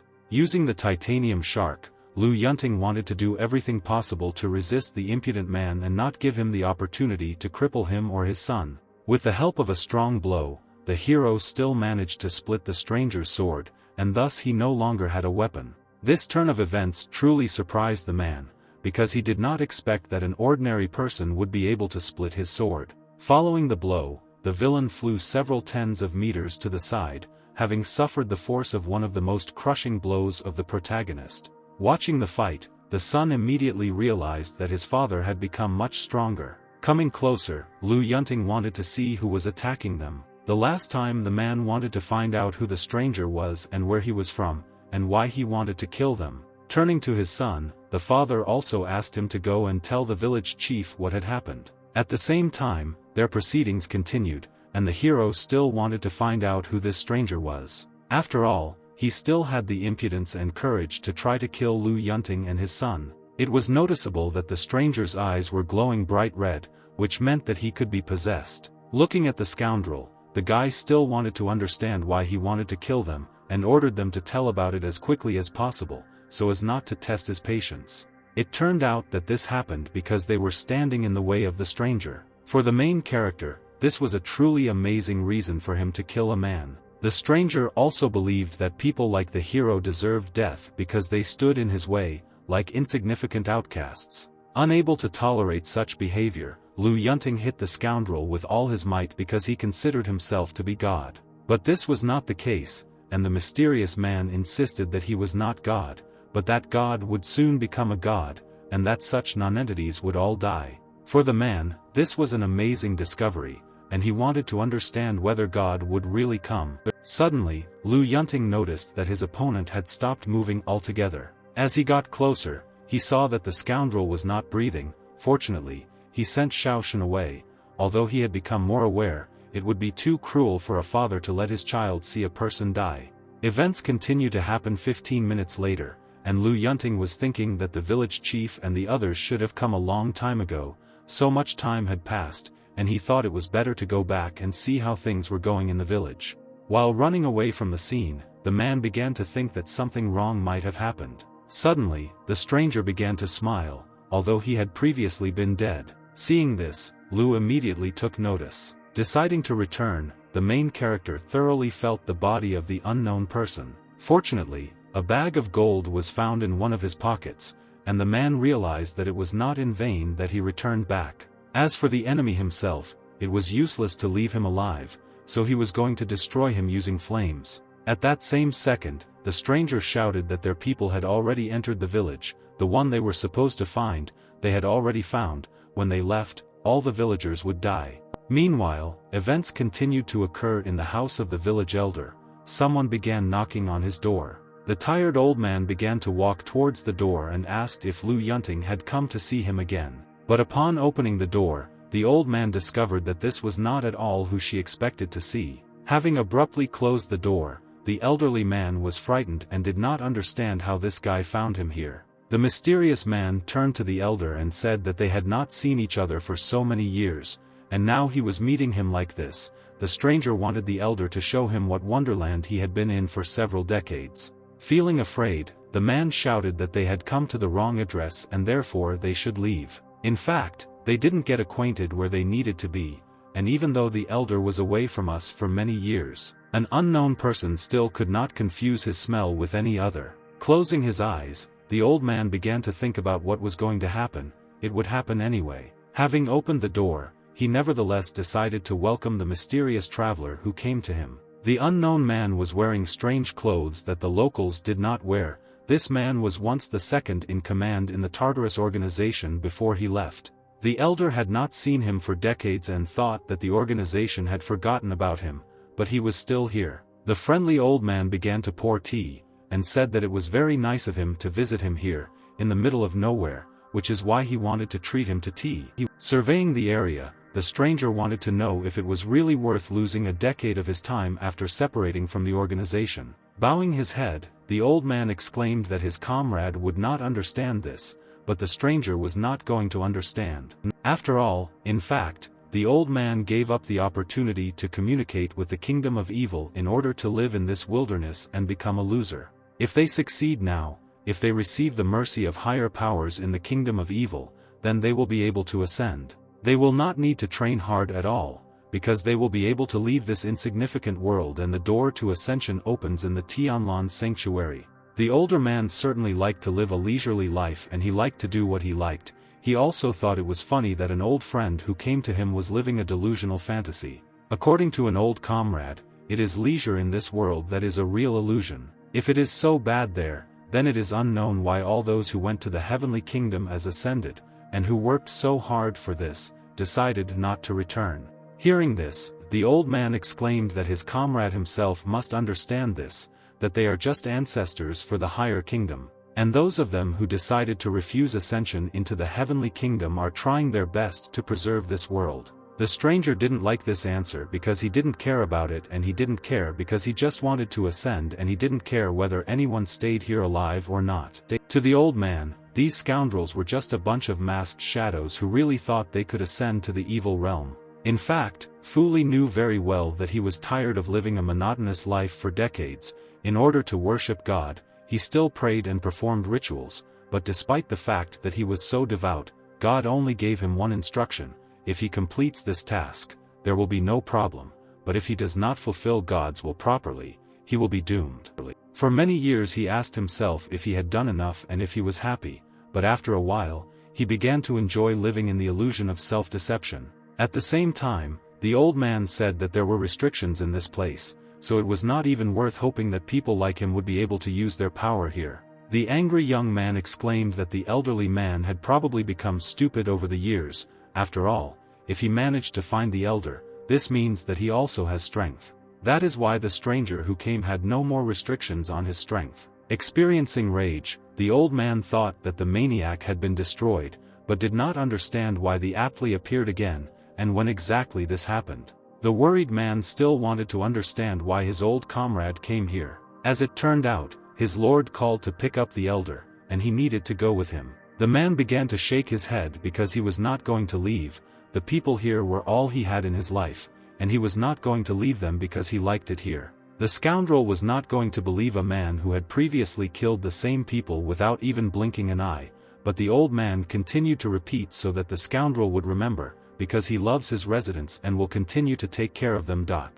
For the impudent man, this was not an obstacle, because if he did not go with him, then he was going to kill all of his so-called villagers, and wanted to see how he could protect them on his own. All the young and old villagers could die because the headman did not dare to go along with his old comrades. Meanwhile, having returned to the village, the main character did not understand why there was such a huge crowd not far from him. As he got closer to the restaurant, he began to think about the fact that his children were closing the restaurant. Trying to get through the crowd, he started begging people to let him through because it was his restaurant and he wanted to deal with what was happening in it. But this was all pointless, and Lu Yunting was going to wait until they all dispersed, after which he was going to calmly come in. Suddenly, a serious explosion was heard nearby, which amazed with its strength and power. Looking at the side in which the explosion occurred, the hero immediately realized that the headman's house was there. With all his might, Lu Yunting began to run to the headman to understand what had happened, and immediately he saw people running away from the scene. A powerful bloody aura emanated from these people, and the guy immediately realized that these were definitely murderers. The villains also noticed him and were going to attack because they wanted to finish off the man who dared to get in their way. Realizing that it was necessary to use all his strength, the main character decided to summon Azura. The divine being was summoned, and it was willing to fight for the good of humanity by helping Lu Yunting. I continue to fight. The hero also used the power of titanium in order to neutralize each of his opponents. The next technique was the unquenchable flame, as well as the eye of justice, in order to finally defeat everyone. These magical abilities really frightened the opponents, because they could not believe that an ordinary person was capable of something like that. The strongest attacks, one after another, continued to hit and shoot at the enemy, because each of the villains had to receive their share of blows. At the same time, the young man understood that his opponents were too weak to try to kill him. A few minutes later, the two opponents were successfully eliminated. After all, when they attacked the main character, they dug a hole for themselves. Digging through the things of one of the villains, the guy noticed one very unusual thing. Picking up an unknown object, he decided to give it to Xiao Yi so that she could play with it. Hearing the explosion, Lu Yunting immediately turned his head towards the village and realized that the residents were in danger.